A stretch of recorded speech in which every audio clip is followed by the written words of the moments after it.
Wes Mussio, thank you again for joining me today. And you sent me an article just a little while ago. You've been on the channel a few times, and people have gotten to know what it is that you do as a lawyer. But you sent me this article because I had you on to ask you about property rights and the things that were going on with the Russian oligarchs.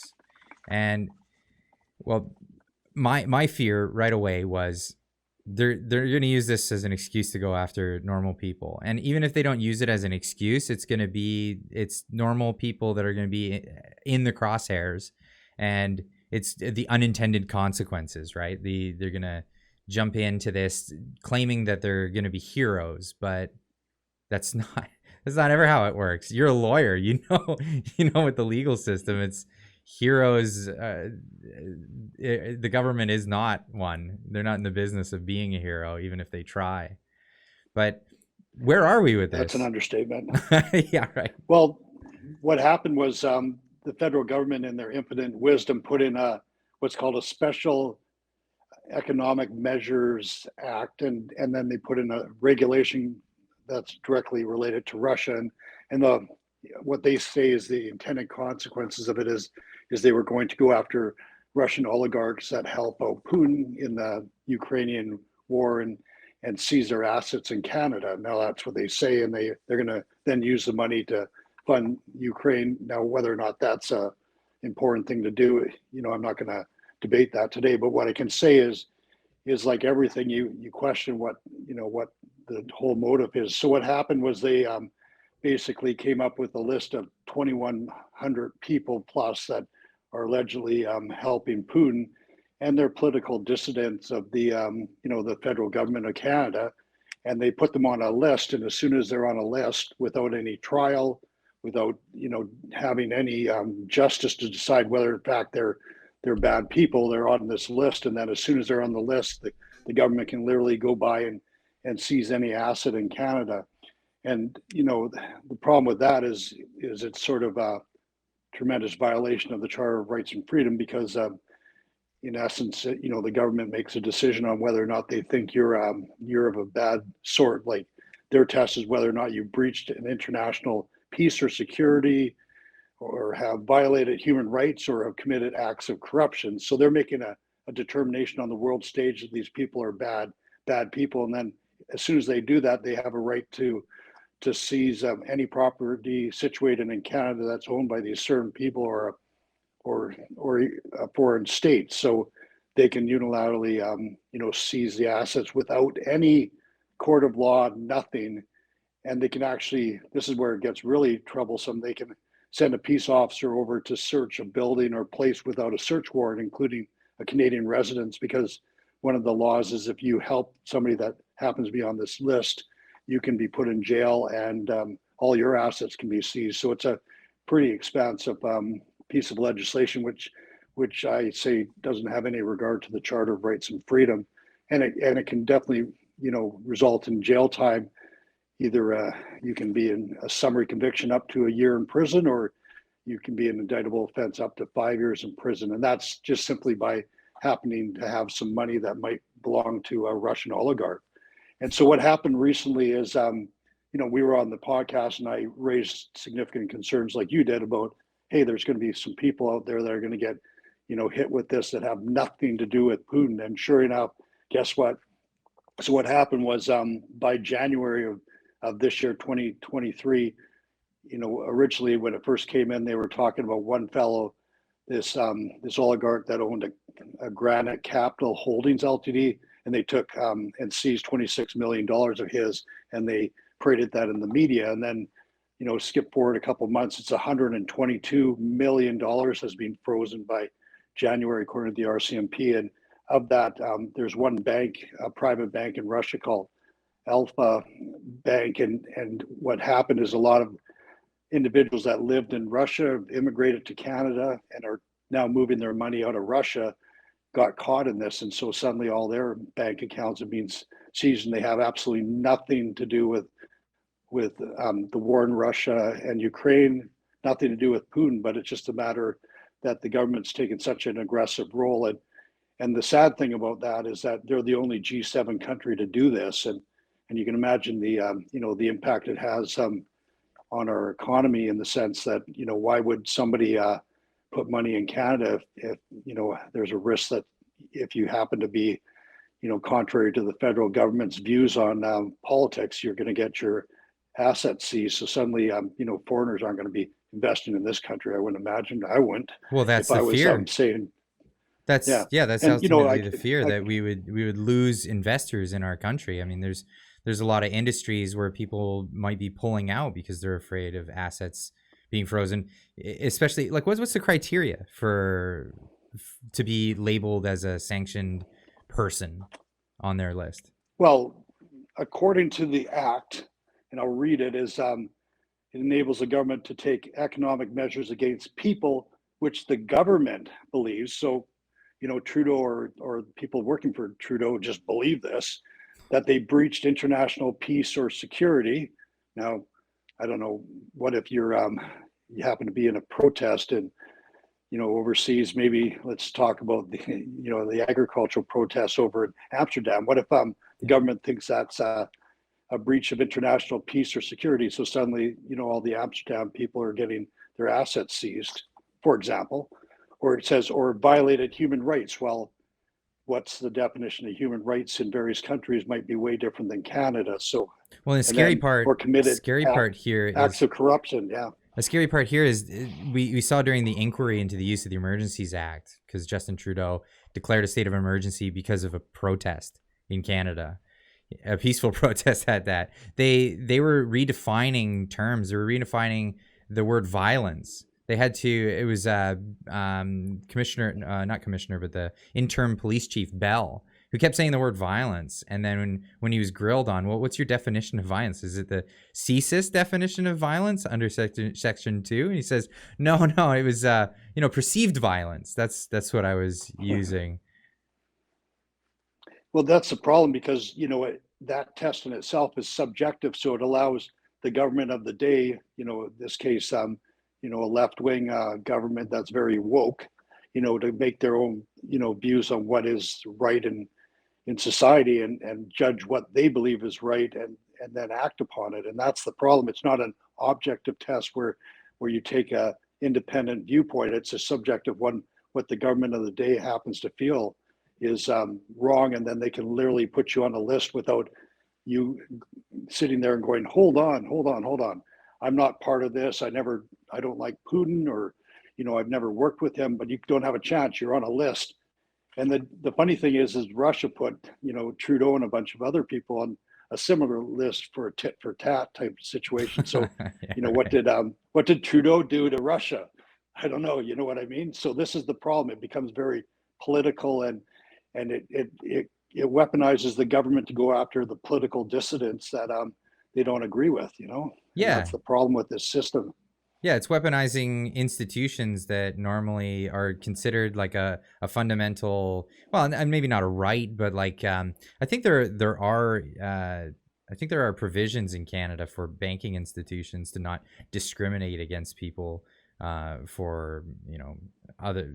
Well, I'm not sure what the exact provisions are, but I was reading that like they can't stop you from opening an account if you just happen to want to walk in and open an account. They can't discriminate based on any, especially ethnicity or country of origin, things like that. This is it's a real concern. And then, well, we have cases where in Canada we recently had it was a political dissident who's famous on the internet for causing a ruckus and scaring a lot of the Liberal government, I guess, Jeremy Mackenzie, and he's been denied banking services. He was cut off from his bank. There's no other indication except for the fact that he's politically active why they would cut off the services. And this seems to be like I mean, people will say the slippery slope argument, but we have all these we have governing bodies that are being politicized to go after people for political reasons. We saw recently Jordan Peterson, the The College of Psychiatrists is going, or Psychiatric College is going after him for his license. What, for things that he said on Twitter, of all things, right? Like, and this really, this makes me afraid, because I mean, anybody who's standing up against the government and saying things would obviously have a decent reason to be afraid. I mean, I'm a mechanic. There's a college above me. There's the Industry Training Authority, and that's an authority. What if that became politicized? Then you would have electricians and plumbers and mechanics and all these guys losing their licenses over all of this stuff, and even foreigners, like, or foreigners that are living in Canada. Is there any protections under the charter for people who aren't Canadian citizens? Well, I mean, the charter is a great piece of legislation if it was applied strictly.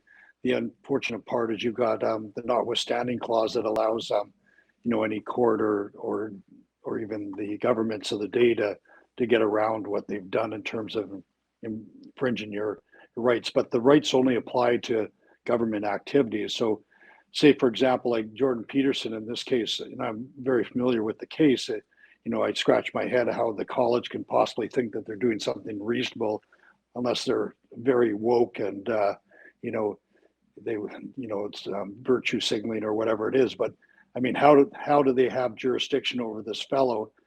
Well, they have it because he's part of their college, and they can do whatever they want, and they're not restricted by the charter. And that's the sad thing about a situation like that. And hopefully the judiciary sees right through what they're doing and sets a strong message back to these colleges. But I mean, there's an instance, and I can't remember the lady's name, but she was a nurse that's getting challenged because she was spreading so-called disinformation, which turns out to be true information about vaccines and their problems that they've created, and she's been attacked by her college, and that's the problem, is these colleges are getting on the bandwagon of virtue signaling and the woke agenda, and this left wing push that we're seeing in Canada more and more.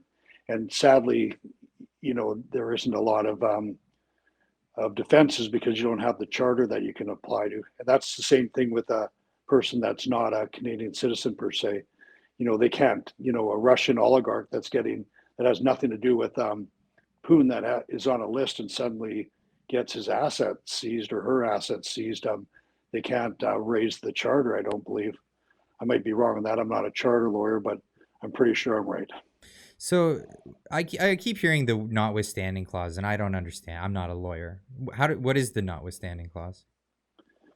It says that if something's a breach of, say, unreasonable search and seizure or freedom of speech or freedom of religion, even though it could be a breach of that, it can be, if the court believes that it's justifiable in a free and democratic society, then it can be upheld.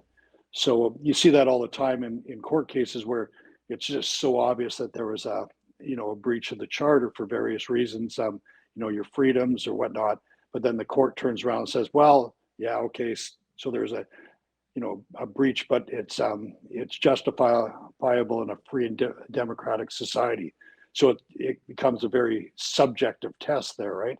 And that's where you get into these problems with applying the law, just like this Special Economic Measures Act, where it's the government that believes, and that's a subjective thing. And my personal view on legislation and the judiciary is it should be an objective test in almost every instance, and then we would get these these trends that happen in society, like the woke trend that's happening, the woke religion.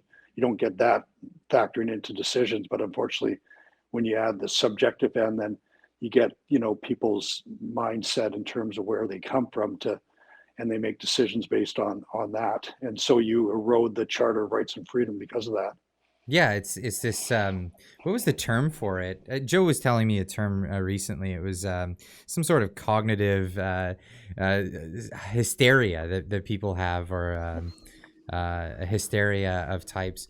We've seen this before. So there's the woke agenda, as you might want to call it, or the woke mind virus that people have, and then in previous times there's been hysterias about what was it, multiple personality disorder. People like thought that this was a real thing. It turns out it's not actually a psychological ailment that people have, but it became this hysteria that all these people had. And then, of course, there was an old case where these women, they all thought that there was satanic rituals happening at daycares, and they actually prosecuted some women, and they went to and served jail time because of this hysteria around. And we all know the Salem witch trials. So I mean, they're all, I can't remember the particular term, but there's this hysteria that gets whipped up. But if It's I figured it out. I remember it's a social contagion. Oh, social contagion. That's right. That's Yes. the medical term for it. So when everybody gets whipped up into a frenzy, and I see the woke mind virus. Thank you so much, Joe. As kind of this, right? Like everybody's whipped up into this frenzy. Everybody's believing you can address yourself by particular pronouns. In 10 years, they're gonna just everyone's gonna throw it out. I'm pretty certain of it, and just see this as just a fad that happened and everybody got whipped up in it. But on a legal side of things, I mean, you're saying that we have subjective laws. Like in an objective situation, we would just throw all this stuff out. But that kind of leaves the door open for this kind of, for better word, crap. Right. And the reason I actually talked to Mr. Pipper was one of the signatories on the Charter of Rights and Freedom. I went out for dinner with him a few months back, and he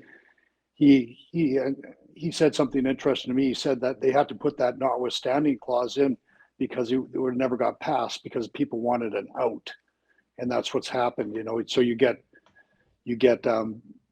various obvious infringements of your charter rights and freedom, and then what transpires is the judge, that's reviewing the case thinks, well, if I strike this down, then this is what happens. So then they'll apply the notwithstanding clause, and so it's an easy out for the judiciary not to make that hard call.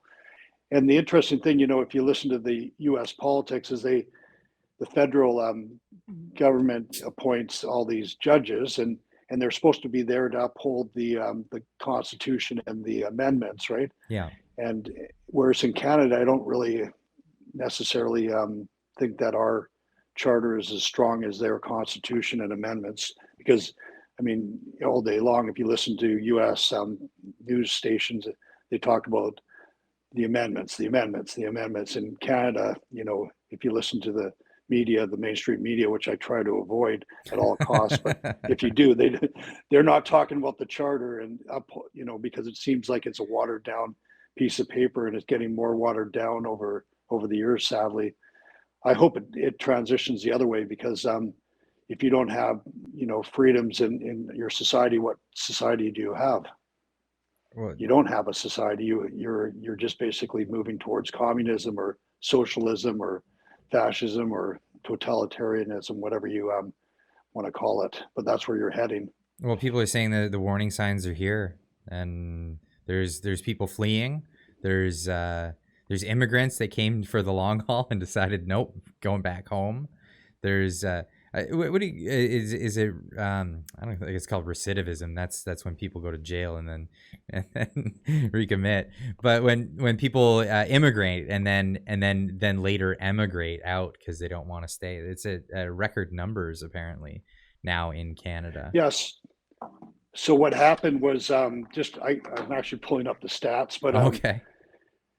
so because this is near and dear to my heart, but if you look at Canada, like they talk about the U.S. border and the Mexican border and all these 7 million illegal refugees coming across in 2 years, and all these people that gotaways or whatever they call. But if you talk about the northern border, and these are people that are sneaking across from Canada to the United States. So how they get into Canada, and the fact that they're leaving is staggering. But in the fiscal year of October to December 2022, it was 42,645 people that got caught sneaking over the border.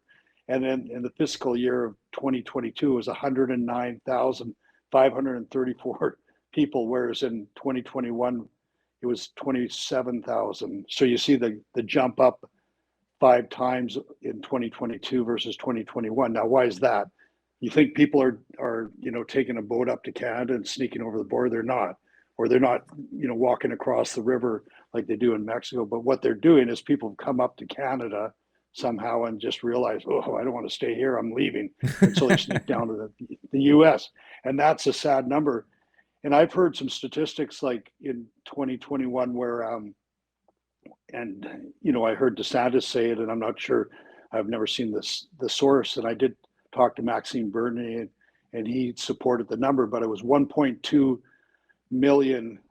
That's 1.2 million Canadians moved to Florida in 2021. 1.2 million Canadians. 2 million. 30% of all the purchases in Florida were Canadians, and that came off of a speech I heard from DeSantis. But like I said, that I haven't. We're only a country of 38 million people. Like that's. I know it's staggering. That's but insane. If you drive, like I'm living in Florida pretty well full time here now, and I drive around. You go down the beach at Fort Lauderdale, and you'll see literally every second or third car is from Quebec or Ontario. Really? It's just a staggering number of people have moved down. Now there'll be others that a lot of people move back up or be snowbirds or whatever it is, because now that COVID restrictions aren't so draconian, especially in Quebec, but it really caused a lot of people just to leave the country for a time. Well, and that's supported by two prominent political figures that gave me those statistics. So, like I said, I haven't sourced them out, and I hate to, put this on social media, that the numbers without the source, but I know that I heard it from two, what I would presume are good sources. Well, so there was a staggering number of people that left. Well, here's the thing that happened, and I reported on it just this morning. Was it was all over the news, international, about New York City paying to have migrants bust up to Roxham Road, of all places, not to the Canadian border where there's a border crossing, but Roxham Road where it's an unofficial border crossing, they call it, or they have all these PC terms to label it in a soft way. It's an illegal border crossing where instead of them setting up a hut with border agents to say, sorry, you're not permitted to enter the country, they set up RCMP that they'll arrest them on the spot. They'll be detained for a period of time and then released into Canada.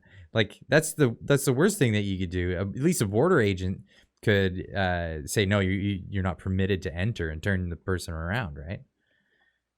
Yeah. So what happened in that story, and I'm pretty. I was up in New York State actually last week, so I can speak about it firsthand. But okay, what happened was they had a bunch of illegal migrants that were put in various facilities, and they finally ended up in a posh hotel, $500 a night type hotel in Times Square area.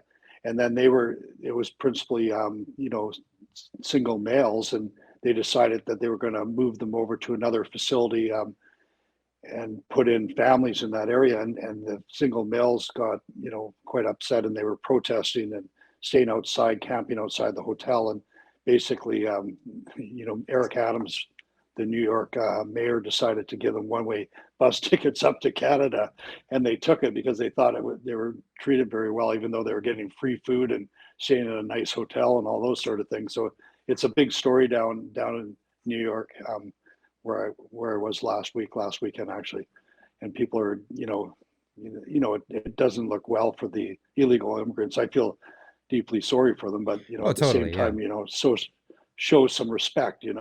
You're getting free everything, and you're complaining. Like, if you came from a place that was so bad, then you should be very grateful for what you're getting, not indignant about it, which is what created all this situation. But and the other thing that Joe Biden made it clear when he had that the meeting with the Mexican leader, as well as Trudeau, and asking Trudeau point blank that he's going to have to take a ton of these illegal immigrants, and they've got, like I said, probably around 7 million right now. So that's a lot of taking from Canada. I don't know what's going to happen, but it's going to change the complexity of society when you bring in that number of people into the U.S. and presumably into Canada as well. Yeah, It'll remain to be seen what happens, but who knows? But it doesn't. To me, it's when you're a prosperous nation like the U.S. and Canada, you should be choosing who comes in, not taking people as per them deciding to come in. Oh, And you can exactly. choose refugees, from Ukraine, bring them. That'd be a great thing for Canada and the society, because it's happened in the past where the Sons of Freedom from the Ukraine had come into what's called the Kootenays, or Castlegar area. As an example, they were being prosecuted, and they turned out to be awesome, valuable people to our society. So there's a lot of people that can come in and really contribute to Canada, but we have to be cautious about who you bring in, I think, is the best description of that. Yeah, I You just totally can't bring agree. anyone in. And I think that people in Venezuela, for example, like a bunch of these refugees are coming from, or migrants, I guess they're calling them, are from Venezuela, because their society collapsed because of communism. Essentially, I mean, it was Hugo Chavez that came in, and I'm not gonna lie, I was really pissed when he died. I was really pissed off because I wanted him to be in power still when it all went to shit. It always goes this way, right? Like Vladimir Lenin is still seen as this great Russian hero. If he would have just survived, he would have been Stalin, because it's the policies that are the problem. It's not individuals. It's not like you have all this power and then there's the malevolent one, and then there's it's the policies. It's the policy of socialism when it's brought in that form that it wreaks havoc on the society. And for any of the Venezuelans that do settle in Canada, I feel sorry for, and I hope that they help us fight against Canada becoming Venezuela, because that seems to be the trajectory at the moment. But yeah, I get it, and I'm not anti-immigration by any stretch of the imagination. My parents are both immigrants. My mom from Scotland, my dad from the United States. He moved to Canada, right?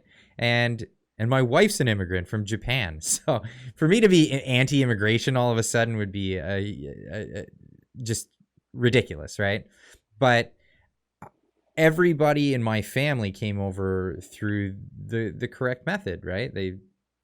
They went in, they did the legal thing, they applied, they came into the country, and then they settled. And it's a backbreaking process, and it costs a bunch of money too. And it really sucks for people like that when other people are just jumping the gun. But when here's a big thing that kind of griped me was New York City is a sanctuary city. In the United States, there's this political battle about immigration and what immigration means and all that stuff.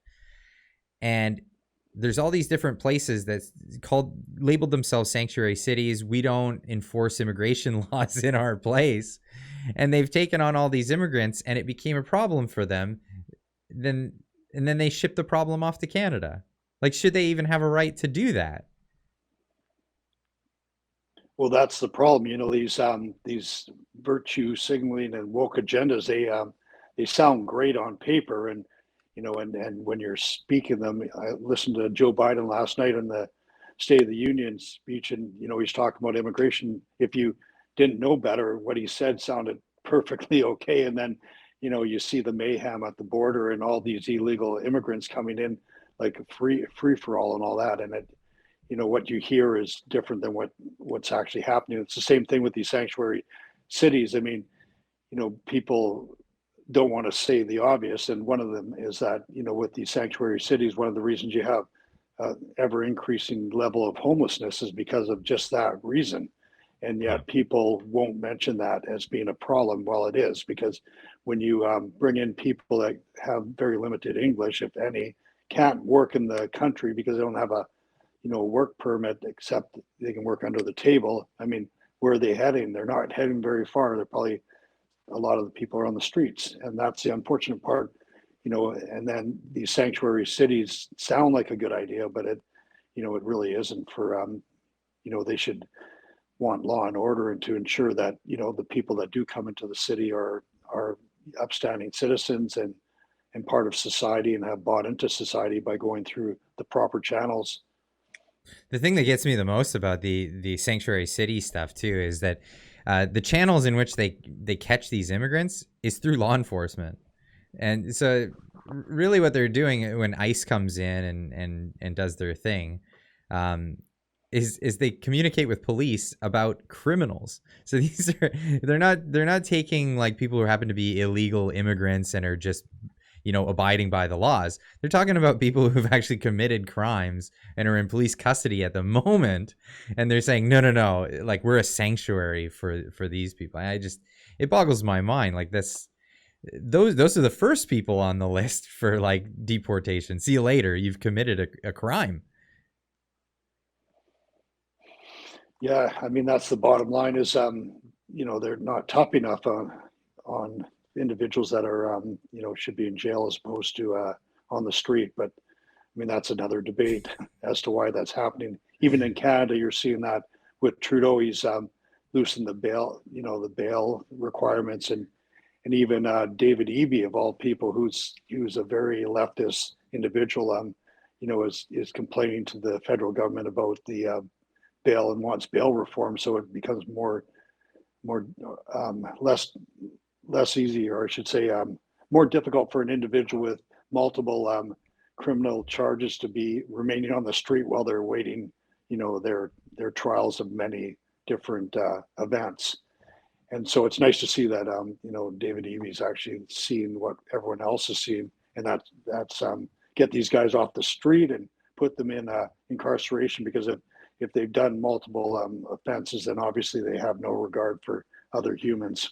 Well, and that's a big issue right now, because the Liberal governments they're going after firearms. They're going after pistols right now, and that's with Bill C-21. They had an amendment that they added on the 23rd hour after two debates and it was like what, 47 pages, the C-21, and then they bring in another bill, or not another bill. It might as well been another bill. It was 400 plus pages as an amendment to this tiny bill that was just supposed to ban handguns.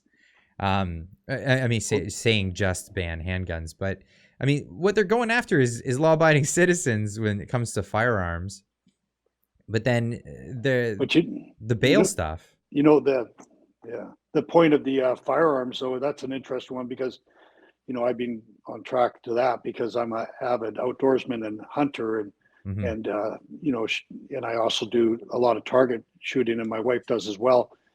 The interesting thing is, like, I'll tell you a little story. I'm a lawyer, and I've already have my firearms license, and I flew up to Canada to get my restricted in July, and I passed the course, of course, because I've got training in the U.S. that's pretty equivalent to being an FBI agent and a CIA agent on gun usages and all that, because I've been in these courses, right? And yet I still haven't got my restricted license yet, and it's now January, and I applied like 7 months ago. Yet my wife got hers within 30 days. So I guess if you're a female, you're okay, but if you're a male, they're going to scrutinize your application a little bit more. That's the first thing. And then the second thing is, even if you have a handgun, it's so restricted on usage. You have to literally have a location where you're going to, like a shooting range. It has to be a shooting range, and you have to have a permit or a membership in that shooting range, and you have to only go from your house to the shooting range and back, and so it's highly restricted. And it used to be that you'd have to phone up the conservation officer every time you moved your gun, and so for them to come in and now ban handguns, like, that's, I don't get it, because they're already, anyone with a handgun out in the street has got it there illegally, so you're not targeting them with this new legislation. Well, that's exactly it. The guy like me, you're targeting me and my wife, which I think we're pretty law abiding. I haven't decided to shoot anyone, and I never will, you know, and yet they want to target me. You know, that's crazy. That's illogical. That's nonsense. But the bigger thing is, like with that, is, you know, my wife is a good example. She's a, you know, she's a petite female, and you know, somebody breaks into our house, and she knows how to use a gun very well, and probably can protect herself. Now, they ban all these guns. Like, how does she protect herself from a assailant? You know, that's the problem. That the criminal gets, you know, full advantage here, and the innocent, you know, Canadian that is just having fun as a shooting sport and or wants it for safety is now sort of screwed. Well, Trudeau says that we don't have a right in Canada to protect ourselves using firearms. That's the thing that he said. If you're in Florida, yeah, of course you can protect yourself using firearms in your own home. But that's it's Well, what they it's kind of it's what all they over have, the place. I heard a recent case in I believe it was Nova Scotia where a criminal defended himself with a firearm. He got a bunch of criminal charges for firearm possession and stuff without all the proper licensing, but he was actually acquitted. He was let off for defending himself. They said it was a proper use of defense. yeah, and that's in the United States, a lot of the jurisdictions, including Florida, where I'm from, is you got the castle doctrine, which, you know, if somebody comes into your house and you perceive that you're in a position of danger, you can shoot them even in the back, which, you know, some Canadians might say, wow, whoa. But I'll tell you, no one breaks into houses in Florida because they know that there's going to be a guy with a gun there. And whereas in Canada, you know, you hear of break-in entries all day long, and you know, it's about safety, isn't it? But the bigger thing with that gun legislation, I know as a hunter, I just bought a nice 30-06, which is a hunting rifle, hardly one I would use to go track down people and shoot them or use it for a crime, because it's not really efficient because it's a bolt action. But because it had a magazine, I could put more than 5 bullets in, it was going to be banned under that rule. And same with my semi-automatic shotgun, you know, that you have to use for duck hunting or geese hunting, because, you know, they're flying really fast. And if you don't get a few shots, you're probably not getting anything. Well, yeah. that was going to be banned because it was a semi-auto, and it even on the gun, which is a joke. And I looked it up, was a Beretta, and it had right on the side, Ducks Unlimited Special Edition foul gun. That was being banned as a assault rifle. And that's how stupid the legislation was. Thankfully, you know, with a lot of pressure on the government, they decided to retract that the legislation. But you know, they're going to try to sneak it in some other way, because these federal politicians on the liberal side definitely dislike guns, because they probably never grew up with them or ever touched one, let alone shot one. If they did try one out, they'd realize it's just a tool, and it's you know, that's all it is, right? So, funny thing, I had Mark Serbu on the show, and he's a gun nut and gun designer. He owns a firearms company in I forget what state, but in the U.S. And he's got a pile of different guns that were on the amendment for Bill C-21. So I had him come on the show because one that was on there, it was called the Serbu Buttmaster. And it was this gun. Oh, yeah. It was his gun. It was a one-off, and it was a joke that he made like 20 years ago. And he had to file it with the FEC or whatever the regulatory body is when you make a firearm. So he had to file it with the regulatory body, and so somehow the Canadian government got that filing and added it. This is how, like, just willy-nilly they went with banning guns, because this was a one-of-a-kind in a guy's drawer that only him and the regulatory body knew about.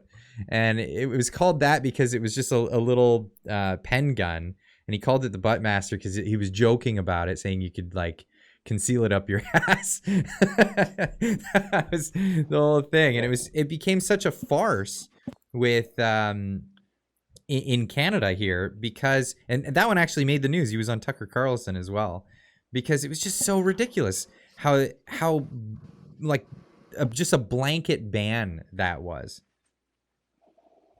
I have Well, it a even image gets, pulled up of it. Oh, you have a picture yeah, of it it here. even goes, Yeah. yeah, it That's the even goes gun. further than that because it's a 22 caliber. And if anyone knows a 22 caliber, round is, you could literally pump 20 of those 30, 40, 50 shots into me and probably not take me down, right? Because they're just like, the caliber's not strong enough to do damage. Is that accurate? And so it's a joke. Yep. I always hear on like police dramas they say, Yep. "Oh, the 22, you never know what it'll do. They're unpredictable. They'll go enter the body and do weird things." I don't Well, know. in Florida, just to give you an example, iguanas are very invasive species, and they actually encourage you to shoot them because Oh, they want to get rid of them. And that's the same thing with pythons and other invasive species in Florida. And so I got a 22, and I have to hit these things multiple times before they pass, because they're just not strong enough. So that's like a little lizard. So imagine a big bodied human. Well, how many times, unless you get like a perfect shot, like right through oh, the I eyeball or guess. something I like that, guess. but if you shoot me in the arm, or you shoot me 30 times in the arm, it'd be still coming at you. Well, it That's was a the one problem. shot. It was a one shot Yeah. 22 gun. But the other part that was just hilarious about them putting it on the list was because of its muzzle length, or because of the barrel length of it. It was already banned in Canada under other legislation, so it didn't need to Yeah. be It's on the list. too short. Yeah. Yeah, it didn't Too need to be on short. the list. So it was just goes to show how they didn't even do their research. They were just going for a full on blanket, ban it all, and leave the door open with this language of variant, like any variant of these things, so that if Yeah. any person designs something that falls under another category, they can ban more guns. That's how that works. The evergreen clause, they called it, which would exclude manufacturers from changing around the gun a bit. But it gets crazy because the average individual doesn't really have a lot of resources, especially with the high rate of inflation nowadays, to buy another gun. And Trudeau was bold enough to say, "Oh well, you don't like that gun, too bad. We're going to take it away from you, but you can get another one." Well, I mean, that's senseless, because a lot of people that are using guns regularly for hunting and substance, to hunt and fish for themselves so they can eat and put meat on the table, Mm-hmm. is those people don't have the money. And I grew up in that situation in Trail, British Columbia. I never saw a skyscraper until I was 18 or 19. Never got a commercial jet till I was 21. And the reason was we lived off the land. I had to hunt and fish for my family, and we grew crops and everything. So it's that's what a lot of people that are hunters and using these guns are for. They're not like the big city person that can go down and get a latte at Starbucks. They're actually going out there and getting food for the table, How was to that? survive. How was that growing up? So you grow up in the bush. You grow up with you like struggling, and Oh, now you're a big shot lawyer. Like what's the what's the path for an individual like that? I mean, I came from trades, well, and I'm in the trades. That's where I'm at. It's a lot of people have lived their life the same, but you've changed a lot for the trajectory of your life. yeah. I mean, the one thing with my father taught us, like, hard work ethic, like, and we got nothing basically. I never got a dollar from him after, I think it was 8 years old, because like I had to buy my own clothes and everything. So, and I got a paper route, but that's the olden days where you got tough love, and his idea was vacation was to go in the outback, and that's why I became an outdoor writer, and with Backroad Map Books, which is a big publishing company for Canada, Yeah, across Canada, the biggest one. you were mentioning And then that also before yeah, yeah, well, and then also explain that, the backroad yeah, maps, like that's huge. That's such a huge business. yeah. In 1993, my brother and I, we invented the books where we were out hunting, of course, and fishing, and there weren't really any one source, and we decided to compile it all into one source. My brother at the time, Russell, was in sports and leisure recreation at UBC. I just graduated from being a lawyer, and previously I was a professional forester, so I have a environmental science degree, right? Hmm. and of course that's natural for me to do that. And so we just combined our knowledge, like my forestry knowledge and my knowledge of the environment, and he took his degree and ran a thesis on this project, and then skip forward 30 years later, we're the biggest publishing company in Canada that does outdoor recreation, and we expanded into the United States with Washington State and soon to be a bunch of other states. So, and it's a very highly successful book. Like anyone that's in the outdoors probably knows about it. So it's been a really good project for us. That's fantastic. But going back to my father, like in terms of being a hardcore outdoorsman, it was it created the best thing to describe is it limited my world experience. I had very lack of knowledge of the world because there was no internet back then. And then after I came out of there, got to university, which he was an engineer, and my brother went to university, my sister went to university, everyone went to university, and it was a non-starter.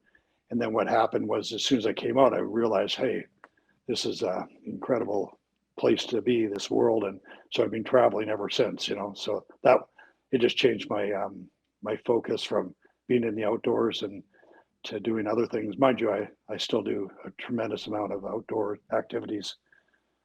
Yeah, it's amazing. It's such an incredible story to come from such Yeah. humble beginnings and then be world traveled, and then now living in Florida, and also having places in British Columbia where you can come and go. That's amazing. What got you into law in the first place? Basically, an interesting story, but it was, I was a little bit of a hellion in high school, and I did a joke against the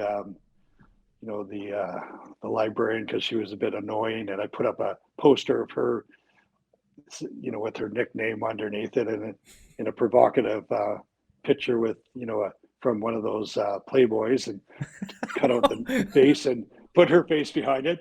And so evidently, me and my best friend, we thought we got away with it, and it was basically probably about 5 minutes before we were called out of the principal's office and got interrogated all for 2 days or whatever. And I wasn't bending, and I was like, I'm going to be a lawyer because I think I'm good at this. I can handle the pressure. That's great. And that basically made me always want to be a lawyer, and I didn't know much about being a lawyer at the time. I just knew that, they could do okay financially. And coming from a humble, place, I thought that would be a good choice if I could get in there. And sure enough, I was able to get into law school. That's great. So, and you did that Yeah. in British Columbia, the law school? Law Yeah, school? yeah, Nice. yeah, UBC. Yeah. Oh, British, beautiful. Yeah, I went to UBC, I went to BCIT, which is pretty close by, but more the trades and stuff. But no, that's fantastic. And then you got into you've written so many books. Like you said, you published all that other stuff, and then you got into well, you have a few books here that I have that you had graciously sent me. Fair Inheritance, talking about inheritance law, and then you also got into ICBC. The what is this? What ICBC does not want you to know, and this is what I had you on initially for, talking about no fault insurance, and you were in the industry, and we had a mutual friend who's also in the industry, and that's where this whole thing started, talking about no fault insurance. So what do they call it? They call it enhanced care. yeah. And how much enhanced Which, do they care about us here in British Columbia, Wes? yeah, the thing is with any the left wing governments are, they're word connoisseurs, and they come up with these terms that completely don't describe what the actual truth is, right? Well, it's like they But went to sound good, George and then Orwell's writing, and they're like, it was like a guide on how to name like all the different plans you have. Name it after something nice, even though it's like the worst thing ever. yeah, that's what they did. Yep. And I mean, no fault or enhanced care model is the worst thing ever. In fact, the worst in North America by a country mile. I mean, the more you dig into how they legislated it, the more you realize how downright evil it is Well, explain it. to an individual that suffers. First of all, why is it that the government needs to run insurance? What's their reason for that? Well, I mean, one of the reasons is control. Socialism definitely encourages governments to take over every faction of the economy, over time. And you look at recently, the British Columbia government, just as an example, is suing the private healthcare providers for having private clinics, and then they're going after the daycares to make them all public. And that's a typical thing you see with socialistic governments. And so this falls right into the plan where you have insurance that's run by the government, because in their mind, right or wrong, they think they know best and they can achieve the best results for the general population. I had and that's where I had Dr. Brian Day on from the Canby Surgical Center, and that was an eye-opening experience. Like the amount of stuff that I did not even know how hospitals were run in British Columbia or in Canada in general. Like the business model is so backwards. It's they get all their money up front, and then anybody that walks in the door is a cost to them. There's no incentive to actually care for patients in British Columbia. It's crazy. Yeah, if you just you take the U.S. care model is not the greatest either, but if you go into a hospital or into a doctor's office, and it's a completely different thing down here, I can tell you, having been here for several years, and they treat you like a client that they need to be nice to, that they need you to get your money so that you can pay their bills. Whereas with Canada, I was in an office in December when I came back, and I see this big sign: if you're aggressive to our staff, you are kicked out. A huge sign. That's what you like. Just a completely different mindset. It's like, you're lucky you're in here. Sit down, shut up, and we'll let you know when you can talk. That's the difference in the two medical systems. And you're usually in there for hours and hours and hours, and it doesn't matter. There's no royalty in Canada. When it comes to the hospital system, you're just a number. Sit down. I lived in Japan for a number of years, and I had to see a doctor a couple of times. And every time I went to their hospitals in Japan, and they have a mixed healthcare system where it's like quasi-socialized in a sense that you have to get insurance and all this stuff. But it was relatively cheap, and holy cow, the service was fantastic. It was like their service when it comes to anything. They're just very kind. Very polite, and it was very clean always. I noticed, not what I see here in Canada. When the government runs anything, they do such a terrible job. I don't know how they convince people that this is the way to do things. But how is it they're running the insurance business in British Columbia, and they've somehow convinced people that that's the thing to do? Well, I mean, the problem is they they've got the media on their side, and the media is not really willing to criticize what they do in most cases. But in the new no fault system enhanced care model, they're bragging that you get $7 million of coverages. Now, I'll do an FOI request in 2 years and ask them how many people hit that number, and it'll be a zero, because it's just but it sounds like look at all this coverage. But what the reality is you've lost your pretty well all your rights to choice, as well as to get fair compensation for your injuries if you weren't at fault. But the bigger problem is that the guy that's the at fault guy, the guy that crossed the center line texting or doing whatever, not paying attention, speeding, whatever, that guy gets the exact same amount of compensation that you are entitled to, or at least access to exactly the same. So it actually incentivizes accidents, as it were. There's going to be some cases, I'm sure they'll come out, that where people are purposely getting into these car crashes to get on the the dole there. and that's the sad thing about this the new system, where you basically incentivize accidents, not disincentivize them. And there's a bunch of changes, but let me just talk about a couple, and then I'll be quiet. But one of them is pain and suffering. Like if you're, let me just give you a simple example. If you were, got your leg ripped right off, like right above the knee, so you have your amputee.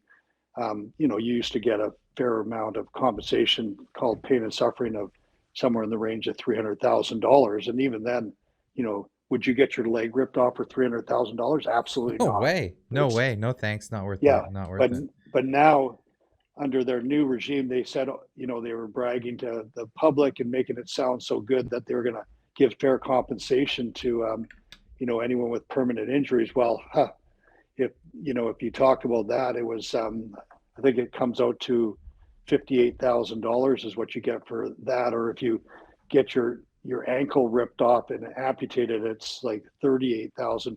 Or if you break your femur, that big bone, you get $1,600 for pain and suffering. It's insanity that if 1,600. So somebody 1,600. 16 1,600, you break your sternum, 1,600, you break most parts of your body, bones, $1,600. Now, I don't know about you, but that sounds pretty severe. That if you're a random individual that got injured by somebody else that had no fault of your own, and you're getting $1,600 for a broken major bone, that's insanity. And but yet the NDP government flat out exaggerated, or if you want to call it that, or lied to the public, saying, "Oh no, we're gonna, for permanent injuries, we're gonna give fair compensation," and that's just the pain and suffering side. And then you get into the wage loss side, where they cap it out. If you're anyone that's making six figures, and there's a lot of people nowadays, including many government officials, making well over six figures, and they wouldn't get full compensation for their wage loss indefinitely for life. So they're shut down on a very limited pension that they can possibly get with ICBC. With ICBC, of course, scrutinizing their every move, and probably cutting them off if they so much as look like they might be slightly recovering. So you get into a system where it's a government run system where ICBC is the judge, jury, and executioner, and you don't have the opportunity anymore to go to a Supreme Court trial and use a lawyer to get fair compensation if you think ICBC is treating you poorly. So it's a system where it's next to impossible to argue against ICBC. And the biggest problem over, it started May 1, 2021 for actions after that. And originally I thought, okay, well, maybe ICBC is going to be really nice about it. And, just, if you got a expense, pay it, boom, boom, boom, boom. But boy, oh boy, the number of calls I get a week, and they're in the hundreds, that people are complaining about, they're not getting this, they're not getting that. So we're back to the old system where, the tort system where ICBC adjusters, denied everything, and except for the obvious, and because they didn't want to build up the tort claim or the injury claim. And I thought, well, that would be going away, and then you get these adjusters that just rubber stamp everything. But unfortunately, it looks like it's not necessarily happening anymore. And then, the problem is that, if a person is denied stuff, what do? Well, they have to go to the Civil Resolution Tribunal on their own without any expertise against the big old corporation. Well, who's going to win every time? Especially when the Civil Resolution Tribunal has government appointed, adjudicators that hopefully, and I don't know this, are going to be completely objective, but they are, there's a reasonable apprehension of bias when you have, they're making decisions about the government and are appointed by the government. We all know that. So that was a lot to on swallow. contracts. That was a lot to swallow, right? So a number of things here. Okay, explain tort.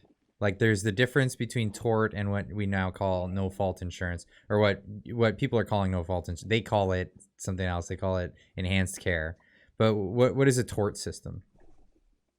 Well, tort just means that you could sue for injuries on somebody that caused you wrong or was negligent. So, a tort system means personal injury claims. So you can claim, pain and suffering, past wage loss, future earning losses, future care that you need to survive, past expenses. Those are the things you can sue for in open court in the Supreme Court of British Columbia or the provincial court if you got a small claim. But nowadays that's gone, courtesy of the NDP government and their no fault system. You can't sue anymore for anything. But how does this differ You know, from, so say you're at somebody's house and you just happen to be walking on a piece of property that somebody owns, and they left a giant hole trap or a deadfall, and you fall into it, and you would sue them. That would be called the tort system, or is that different? yes.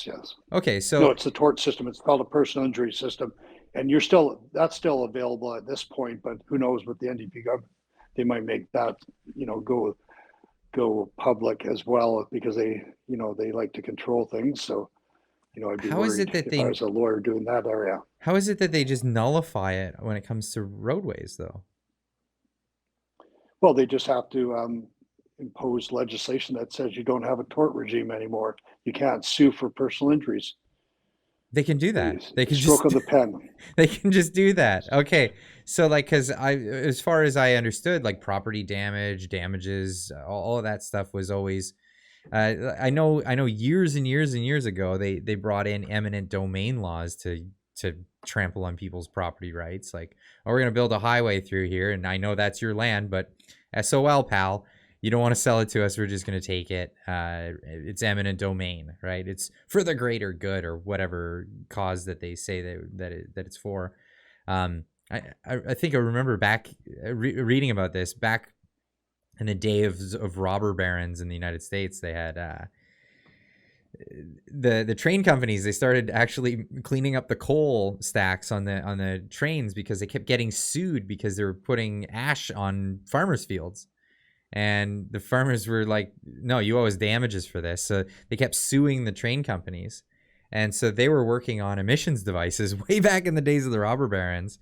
And then the government came in and they said, no, eminent domain. You're just going to have to live with the ashes and you can't sue. And just, again, with a stroke of the pen, that get rid of certain property rights. And I see this as a property rights issue. I mean, property rights, I guess, stem from the individual. So if somebody harms your body, I mean, that's harming your property. It's harming your potential for being able to earn a living in the future, which is all property. This all stems essentially from property rights. And how is it that they could just eliminate this? This is a fundamental right in our system, and they just stroke of the pen, gone. Well, I mean, the point is that they did that with the ICBC claims. They were able to, in my professional opinion, mislead the public about what they were doing. And then when they did it, wow, it was pretty draconian. And because there isn't really a situation where you have a claim ever. I mean, I'm going to give you a perfect example. If you went to the public while you were trying to put through no fault, like the NDP government did, and told them, oh, by the way, if a drunk driver hits you, too bad for you. You don't have an injury claim any longer. That would be pretty offensive, and I think that would have been a nail in the coffin on this whole thing. But instead, they told the public that, oh no, there's going to be exceptions to this this restriction on suing anyone, and one of them is going to be drunk driving. Well, then they quietly put in legislation that said that basically is that the corporation or ICBC is not liable to an insured who breaches their contract of insurance. So what happened in the back, before, was the drunk driver is driving along, injures somebody very seriously or kills somebody. You could still sue the drunk driver, get at the ICBC policy. ICBC would pay for that, that loss, and then you'd be on your way, and then ICBC could go after the drunk driver to get reimbursement of what they paid out, which sounds to me like a very good system, because the drunk driver should have to pay for their wrongdoing, but the injured party should be able to get compensation. Well, they changed that around and said, oh no. Well, and it's an insurance game. It's an insurance game, so Yeah, the insurance company needs to take risk, and when they lose on that risk, they need to pay out. Yeah, so they don't pay the drunk driver. You have to go after them personally for anything, and good luck with that. And then even then, you're restricted on what you can sue for. You can't even sue for wage loss and a bunch of other things. You can only sue for pain and suffering. So it makes there won't be cases where you go after the drunk driver anymore, unless you get lucky and some drunk lawyer or doctor or rich guy hits you. But I mean, what are the chances of that? You know. What about a So policy on yeah, ICBC? I know that they offer the policy for underinsured drivers, and they tell you like, oh, this is, people who just don't have insurance, or people who are from the States and don't have insurance or something. But in that case, if the driver is underinsured because the policy has said he's drunk and he's breached the contract, would they cover you then, or are they skirting their way out of that one too? they skirted their way out of that one, which is it's a little bit annoying for me because as a consumer, so I have to pay for coverage in my basic insurance. I don't have a choice, but I know full well that coverage doesn't apply except in a rare situation of where you cause damage or somebody caused damage to a non-vehicle like a signpost or something like that. How much is that really worth? It's no, it'd be very unlikely to have a substantial claim. So Well, unless what it's you a do in your government insurance signpost and policy, it's yeah, somebody's yeah, cousin's company's making it. but you're automatically required to have $1 million dollars of that, and yet you can never access it. So I'll just give you a perfect It's a example of scam. it. This fine young lady was down in the US and got tragically injured down in Washington State. And there's no insurance down there because, the deadbeat that hit her didn't have insurance. That happens all the time in the US. So usually before this whole system, she would then have this what's called or underinsured motorist protection up in Canada for $1 million, or if she bought, she could buy up to $5 million for a Mm-hmm. relatively modest amount. But now she has no claim. So all she can do is come back up and she's back into this, the enhanced care that ICBC will offer if she's lucky. I'm not even sure if she'd be eligible for that. So, so the way the coverage works is everyone driving around has it, but I mean, there's only two situations where it could ever apply, and it will never happen, and that's if you cause excessive damage more than $200,000 to some signpost or or a building or something. Or the other situation is if the person's not entitled to enhanced care, but everyone's entitled to enhanced care if they're an insured, and if they're an insured, they have coverage. So it's a travesty that the government is forcing people to get this insurance at the same time there is no application there. And that's the point. And there's other good examples I can give you on this travesty as well if you want them. Well, yeah, if anything you have, but like I'm just listening Yeah. to what you have to say, and I'm thinking Okay. it's dangerous. It's Yeah. dangerous So to go out and drive because there's nothing protecting you. You're not insured. You're just not insured. It sounds like. well, you are personally insured because there is no one that can sue you. So you don't technically you can drive around without any insurance and be perfectly okay unless you have lots of assets. But the other example is like there's a policy called third party liability. Like if you go to the broker, they're going to tell you to get $1 million or 2 million or 5 million just in case. Well, if you don't drive across the border anytime or go over to Alberta or up to Alaska or Yukon, if you stay in British Columbia, that's a complete waste of money. Really? But no one's telling you, and you still have to get $200,000. Um, you're mandated to get $200,000 as a basic coverage. You don't have a choice.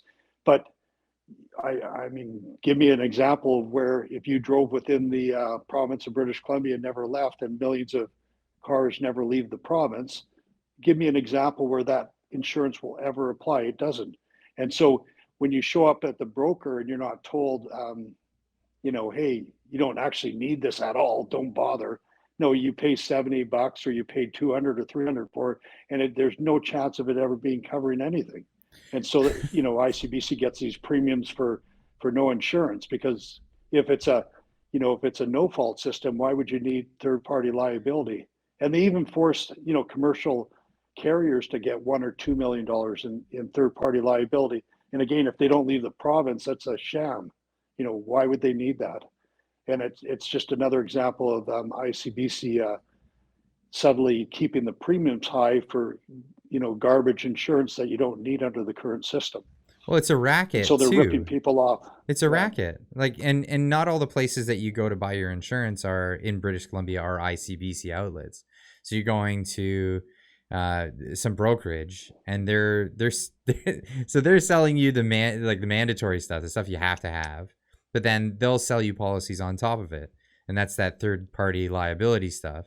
So they know full well that they're ripping you off, and they're still selling it to you.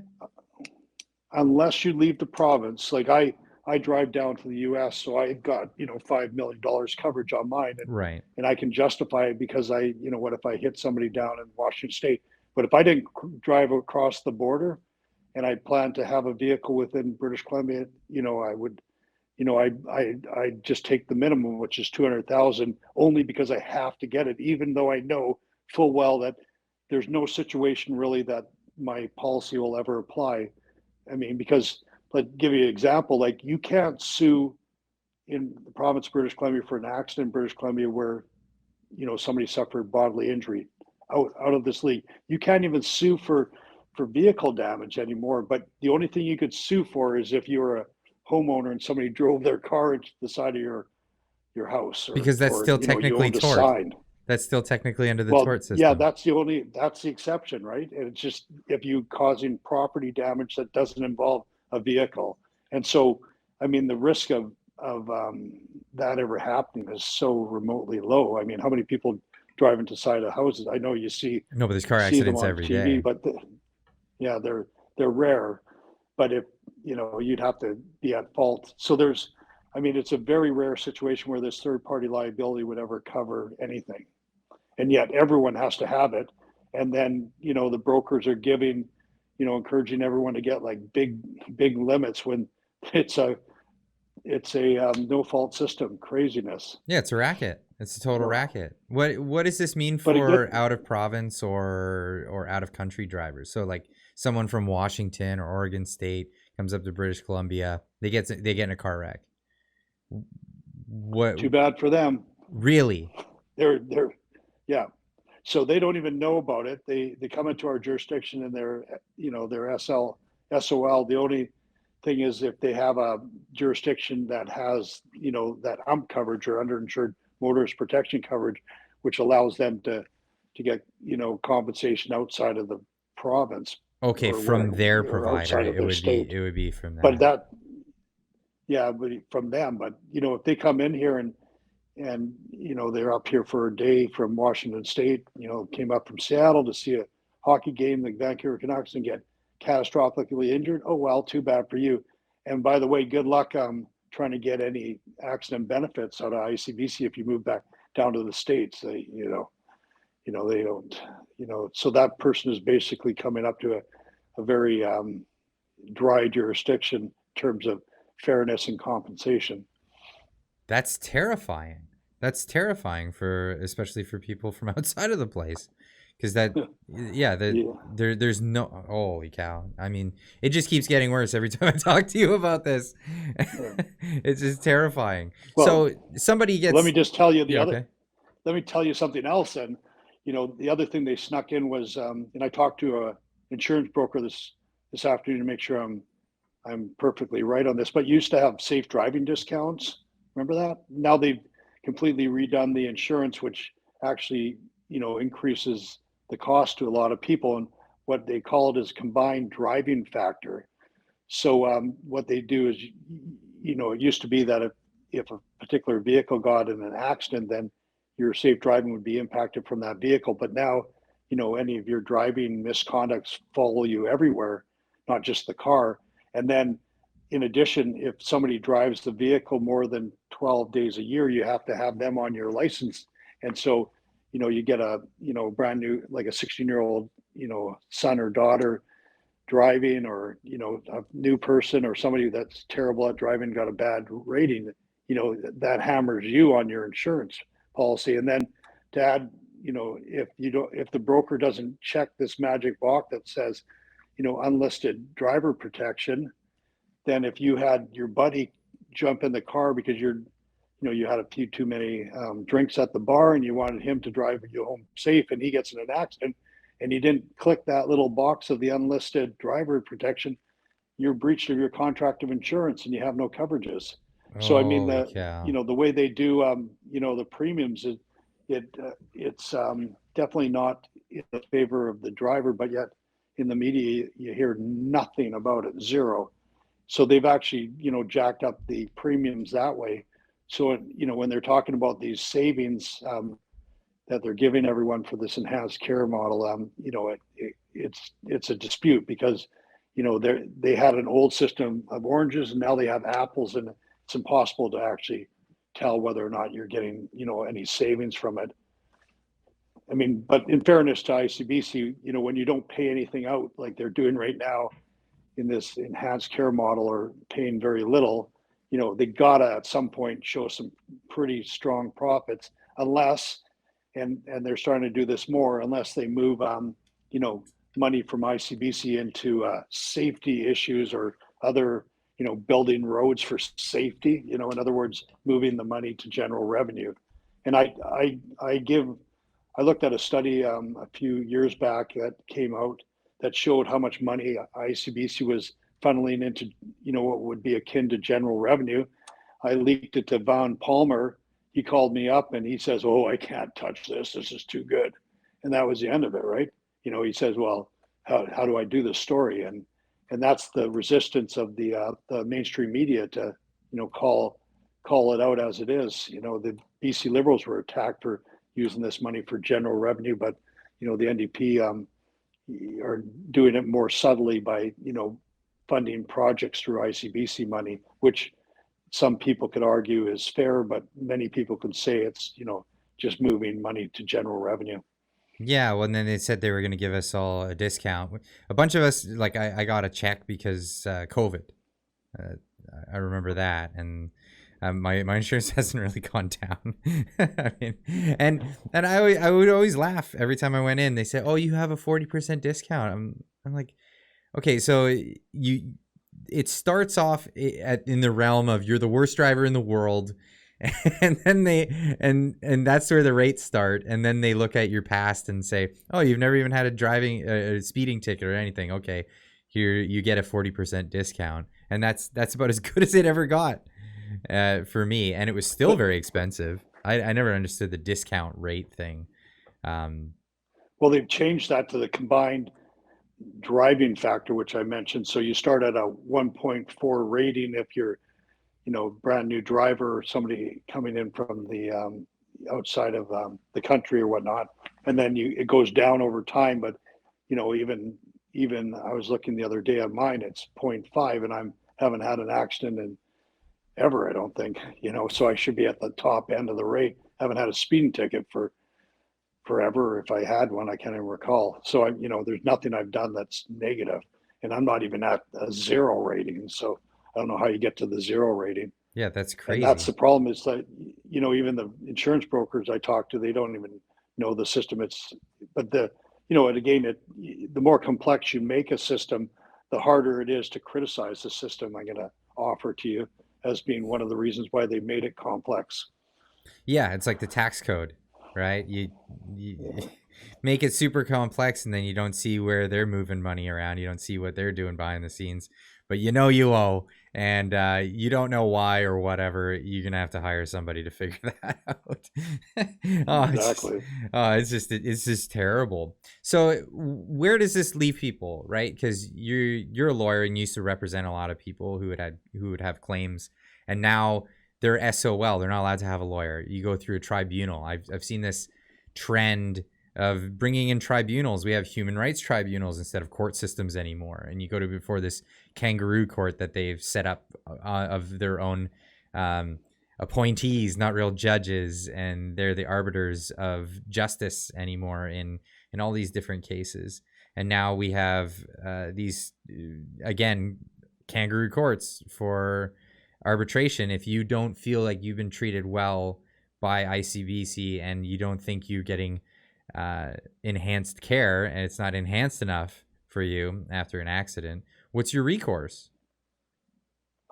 Well, you got according to ICBC, they got a fairness commissioner or whatever they call the person nowadays that's supposed to oversee the whole process. Well, that person works for ICBC, works within ICBC. So you think they're going to be like sticking the boots to their colleagues? I don't know, maybe they will, but most people, human nature doesn't allow that to happen. So I know that in the past they've tried that out and it's failed miserably.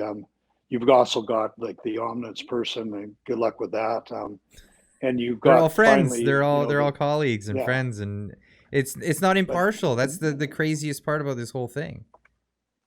but then the last thing is you got the Civil Resolution Tribunal, and I had occasion to go through that a few times, and it's complex for even a lawyer to figure it out, and it's definitely if you're talking about rules of law and evidentiary rules, those are not even in existence. You can throw just about anything in there, and oh, George told me that Jane told me, and Jane was told by Sue this, and here's the evidence, and okay, that's perfectly okay. Let's just So put like that right crazy in. It's so hearsay reliable. stuff that Yeah. really.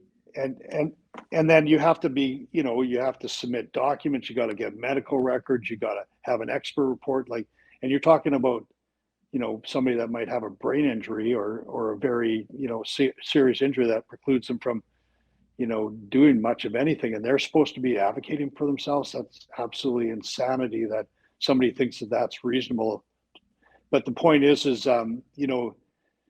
see where I fall down in my thinking, and where the government says that, Mr. Mussio, you're wrong, is that the government never makes a mistake, right? So who needs that system? We don't even need that one, because the government's decisions and ICBC decisions on care are always perfect, and there's not any errors or vindictiveness or anything like that. And that's what they're the whole system is based on, this perception that the government and the government agencies are going to act for you in your best interest. And it's a bunch of hogwash, if you know what I mean. But that's, so basically they've given they want to give the perception that you can dispute stuff, but in reality, under the new system, it's very, very difficult to dispute anything. And, when I've looked at some of the CRT decisions that have come out, and there's very few of them, but I'm just like, whoa, okay. CRT? That wouldn't be the way I would decide. Yeah, that Civil Resolution Tribunal, I'm like, I don't know, that's a pretty bad decision. But what do I know? I wasn't part of the process, so maybe the adjudicator got it right. But on the face of it, it looks, very ruthless and flat out wrong. And, the difficulty with that Civil Resolution Tribunal, as I understand it, and when it was set up, is these, these adjudicators are on fixed term contracts, and so there's accountability level. If you keep on coming down on the government and just hammering them, you think you're going to get a renewal of your contract? Probably not, right? That sucks. So there is that perceived apprehension of bias that exists, and it was argued in a couple cases by the trial lawyers when they're trying to, overturn the Civil Resolution Tribunal. Unfortunately, the judiciary again upheld the that it was a reasonable approach to this thing, which is the stated law of the land. So I can't criticize it, but I certainly don't support it. Did you hear about the story about the comedian who was forced to pay $15,000 to some lesbian couple? Insane story. So, and he was a comedian at a nightclub. He was at this nightclub, and he's doing a set, and he's making jokes, and I'm just assuming that everybody on the front row is kind of fair game. If you've ever been to a comedy show, this is how it goes. If you pipe up and you interrupt the show, you're gonna just get roasted. That's just the way it works.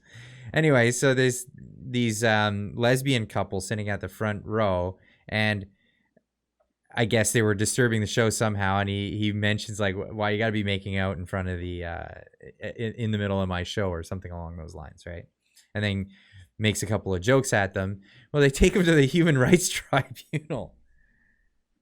Like, it was insane. And then they were awarded on top of that. They were awarded. There was a few articles out there, and it depended on who you were reading the article from. They really, really watered down like the situation for one side or the other, right? But they totally ruled against this comedian. But you should know, if you're in a comedy club, that this is the possibility. You're gonna get roasted. Well, that's the point, and the problem is that these decisions come down, and then comedy dies. They're like, how do you dare say something that might be anti-wokeism or the woke religion, against the woke religion, or not virtue signaling, or all those other things. You basically can't even say those now because they're all off base because of these unusual decisions, and yet everyone knows the ultimate answer to that is, if you don't like it, if you're reading something and you don't like it, turn it off. Yeah, If just you're put it listening to away. something and you don't like it, walk out. And I went to a comedy show in Florida by this famous comedian. I'm not going to name his name, but he was just torching Canadian women as being ugly, and that all the hot women from Canada moved to Florida because when he was down in Florida, all these gorgeous women are. And anyways, I saw like 10 or 15 women get up and leave, and one walked right by me and goes, "That guy's so rude." And I get that, for some people that was offensive, and she walked out, Fair which is enough. the Yeah. answer to, if you don't like it, walk out. Yeah, fair enough. I remember people used to walk out of theaters. That was a thing if they were offended by movies. Now they go to social media and they try to get people fired. It's just, I know. I don't get it. If you don't like something, that's fine. Just don't like it. But at the same time, like, you do have to understand where you are, right? Like, if you're standing in the middle of a football field, you might get tackled. If you're standing at the front row of a comedy club, somebody might make fun of you. And the thing is, like, comedians, what do they have to go on? What do they have to go on when they're seeing you for the very first time? Your appearance. That's all they have to go on. They don't know anything about your personality or any of this stuff, right? So they'll rip on you for things about your appearance. And if if you happen to be a lesbian couple at the front, that's an angle, right? That's just a thing. If you're wearing funny clothing, that's an angle. There's all kinds of angles that a comedian might take, but I think John Cleese said it best, where he said, comedy, a good joke always has like a little bit of malice. It's always got a touch of malice, and you got to be able to just rub that off. It's not, nobody's out to actually hurt you. It may hurt your feelings, but feelings are feelings, and offense is taken. It's not given. So get over it. Get over yourself, I think, at the end of the day. But people don't. I think it's a grift at the end of the day, personally, because these tribunals exist, and they can be taken advantage of. Like, you may have heard the story. This happened a few years back. There was a guy who was transitioning, and he was, I don't know if it's legitimate transitioning because it looked like low effort, but went around to a bunch of beauty places to see if they would do Brazilian waxes on his junk, right?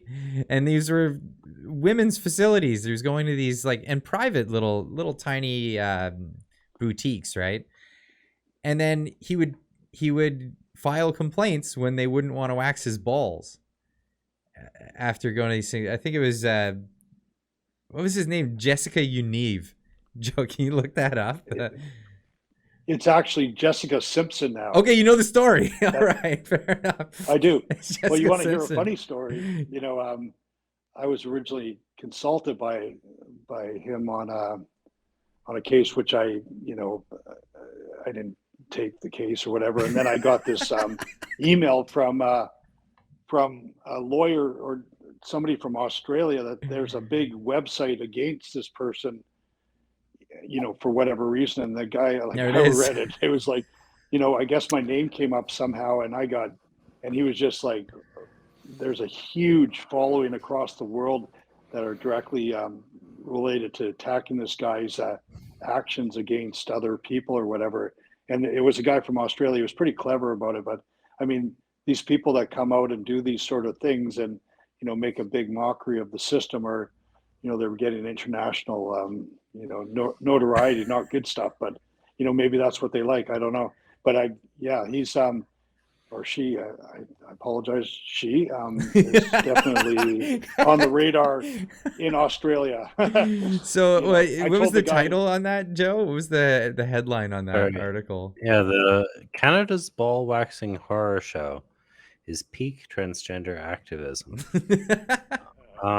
They are quite litigious, though. Very litigious, this individual. So I'm trying not to misgender people or whatever the thing is, because you know people, especially when they're that litigious. But this individual wanted some ball waxing. So okay, you know the story. You know the story. But this is why I see it as a grift. I see these tribunals as a grift. They're a way, especially when you see someone who, it's like a repeat offense thing. It's like they go looking for the thing, and then they find it, and you know they find a place where they can be offended or have their human rights infringed upon, and then jump into the lawsuit right away. and add to that, a lot of times these people that are being placed on these boards are, you know, they're living the left woke religious viewpoints, and they got on there because the government of the day happens to meet their views, and so then it just proliferates the whole system because, you know, ultimately, you know, and I had a debate with a fellow lawyer the other day about it. It's you know, he posted how, you know, looking forward to inclusivity and picking judges and all this other stuff, and I said to him, you know, all the usual buzzwords that are, you know, virtuous signaling. And I told him straight out, like, don't we want the best person, the smartest person, the hardest working person for that job? It doesn't matter if they're of ethnic persuasion or, you know, female, male, white, black, who cares? Like, it should not matter. It should not matter,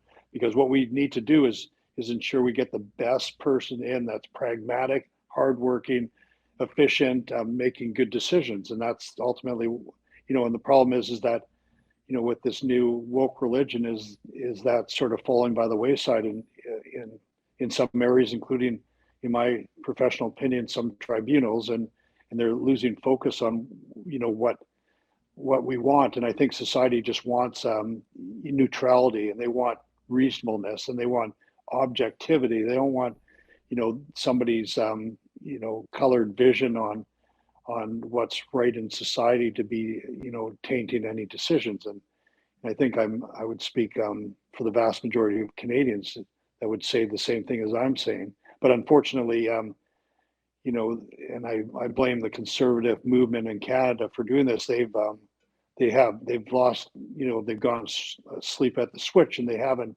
you know, lobbied for, you know, neutrality and in picking people into these very important positions, because these judges are the ones that are, you know, keeping the government to account. And if you have, you know, people that are being appointed for just to check an ethic or like a, you know, equity box, and not somebody that's necessarily the best person for the job, that may create, you know, some problems, and it just proliferates the whole system.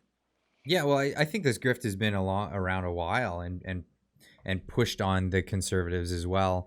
I remember when Harper was prime minister, there was a big story in the news because he brought on a finance minister or something, and his I'm not sure if that was the position. I know it was like an accountant of some sort, but he wasn't perfectly bilingual. And this was a huge criticism at the time, because that was something that they could use. And it's like, well, who cares?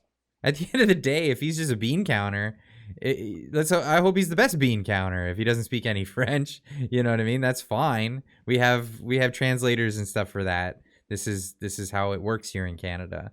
And I don't care if somebody is transgendered or whatever, as long as they're the right person for the job, like you were saying. It doesn't matter who they are, what they're into, what their sexual proclivities are.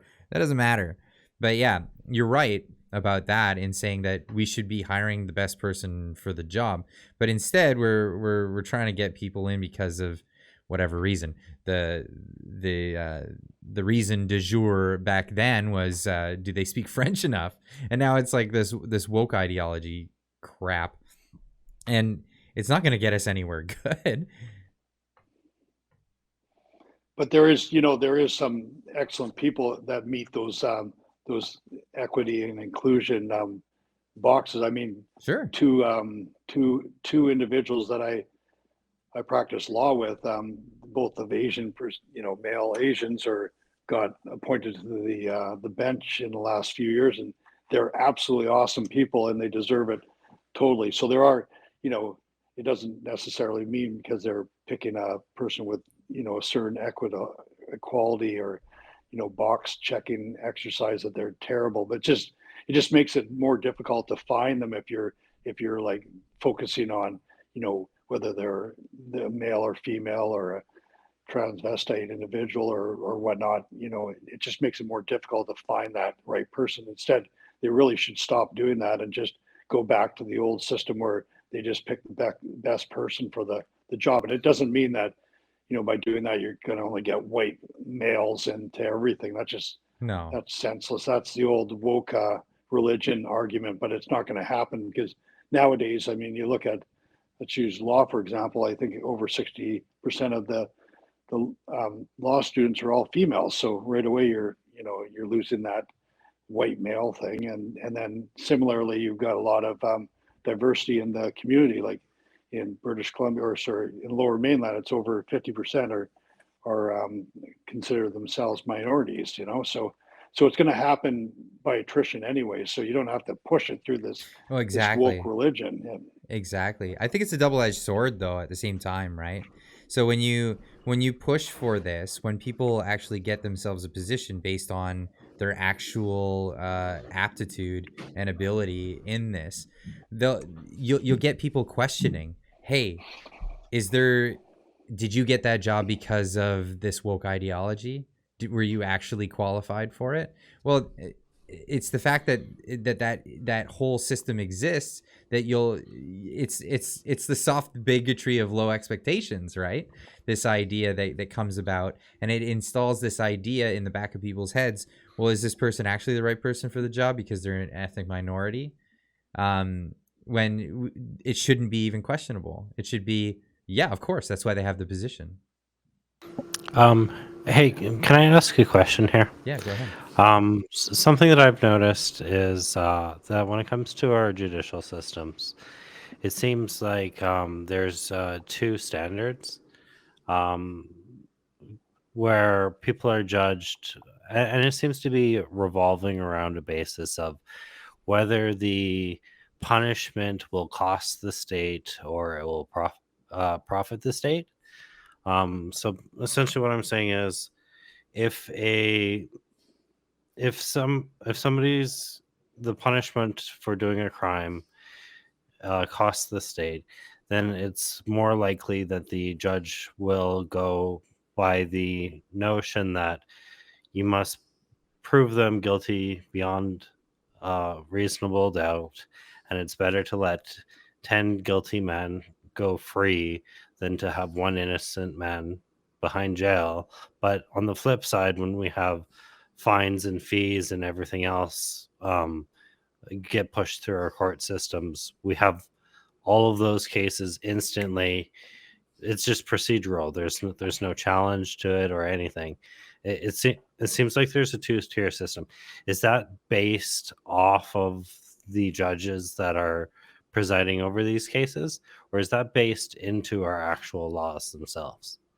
Yeah, it's the latter. It's based on the laws. So the perfect example of that would be the drunk driving. They used to have a criminal you know result if you were ever charged, and then a lot of really good defense attorneys ended up throwing holes in every piece of legislation they tried. And so finally, what they did was they went to administrative fines, where the police officers, almost judge, jury, and executioner, they just on the site give you an administrative fine, take away your vehicle, whatever it is, and it's really hard to get out of that.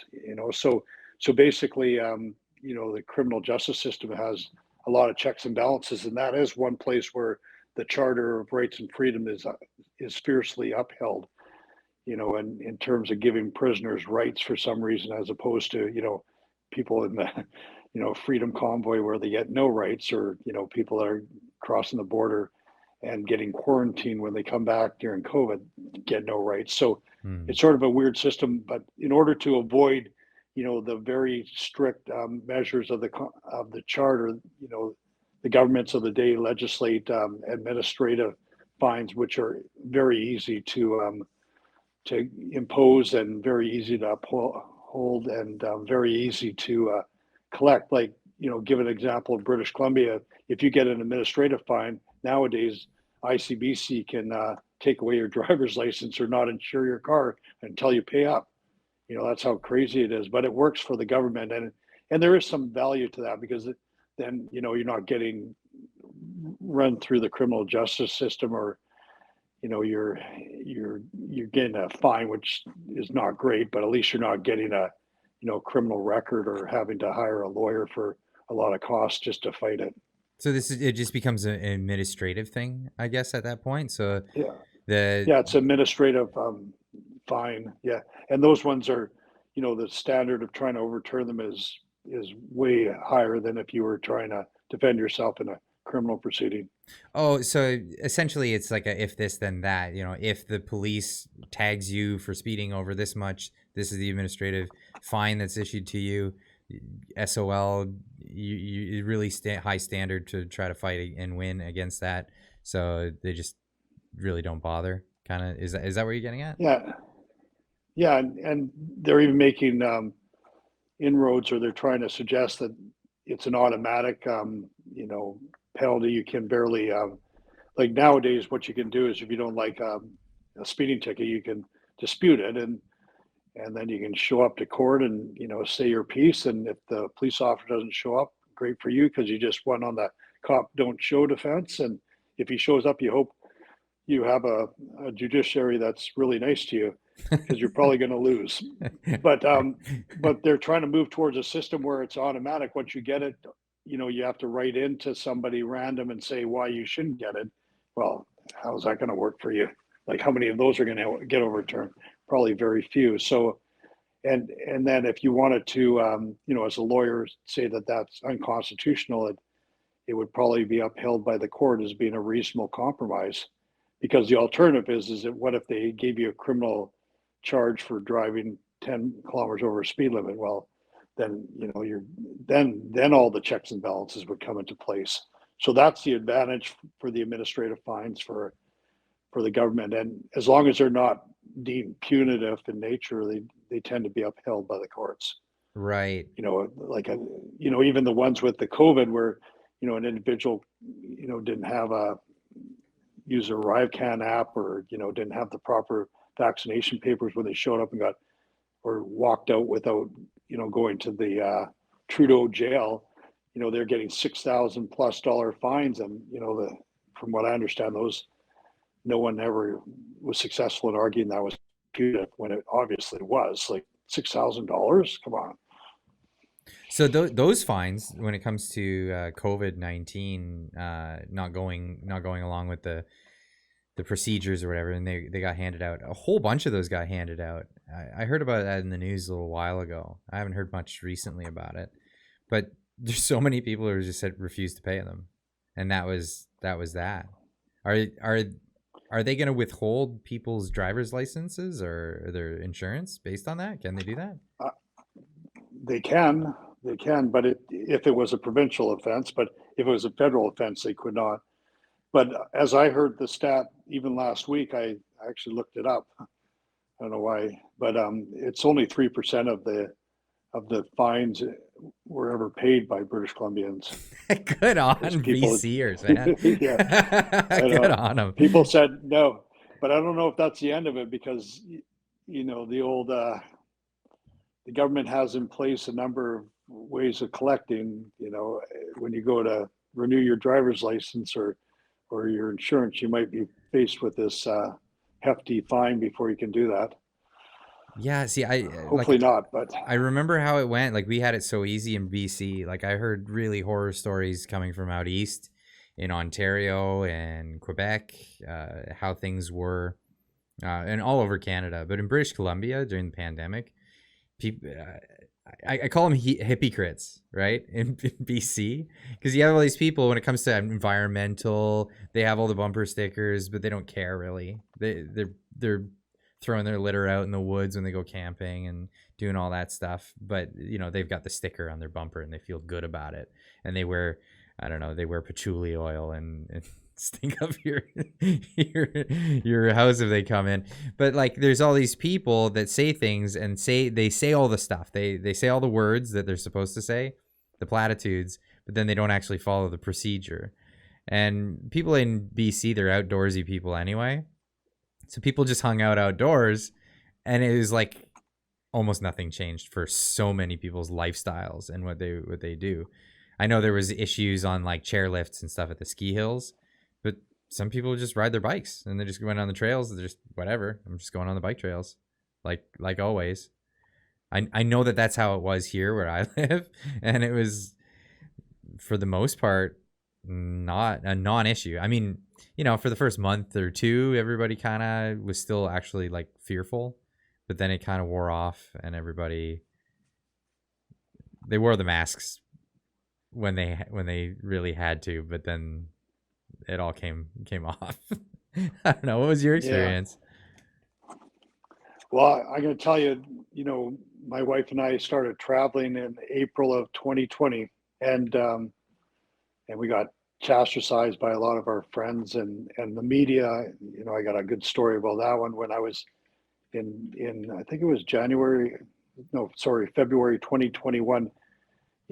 That was just after all these politicians were being ridiculed for taking Christmas vacations during the COVID and all that. Well, I was down in not in Fort Lauderdale, Tampa Bay, actually living there, and I posted on Twitter that I was at the Super Bowl. Well, I got raked over the coal by the national papers as being, a non-complier and all that. And I remember getting a phone call from a CBC. You're complying with Florida laws. Yeah, I know, a CBC, reporter who I said to her, I live in Florida. Well, don't you see you're a British Columbia lawyer and you're well known and you're putting that out and you're going against the rules. And I said, well, I'm not. Florida, it's open state. I can go wherever I want. And she still wrote a hit piece on me. And no way. But going back, yeah. And then when in Rome, lady. Of course, yeah. And then my son got so angry with me because he was thinking I'm just creating too much of a stir on Twitter. I canceled the Twitter account or he did. He took it off, and then I had articles written about me that I got off of Twitter because I was supporting Trump. God, and all this, all this stuff. But and personally, I'm not gonna, if I can avoid it, I was lucky enough to avoid. I'm not gonna take rules that I believe are completely contrary to your Charter of Rights and Freedom and are not going to work. And sure enough, I was right on the not going to work part because it's proven in all the studies. But my wife and I, we got up and left Canada in April of 2020, which is right after we lasted 2 weeks, and then we started traveling. And we were in Europe when the media was making all these comments about how everyone was dying in northern Italy. That's where my family's from. And I was there at the time when they were saying people are dying in the streets. Well, if you walked around Italy at that time, everyone's in the coffee shops just like normal. It was not true. Same with in France and Spain and all that stuff when we were over there. It was just so much embellishment. And that's the problem. The media was very dishonest to people, creating intense fear from dishonesty, unfortunately. And I can say that with personal experience because I remember I was in France and in a small town, the name escapes me, but it was supposed to be the epicenter of the world and COVID, and we're shopping downtown. And it was so untrue. It was so untrue. And same with Italy, because we were there when it was supposed to be the epicenter of the world, the biggest problems at that point.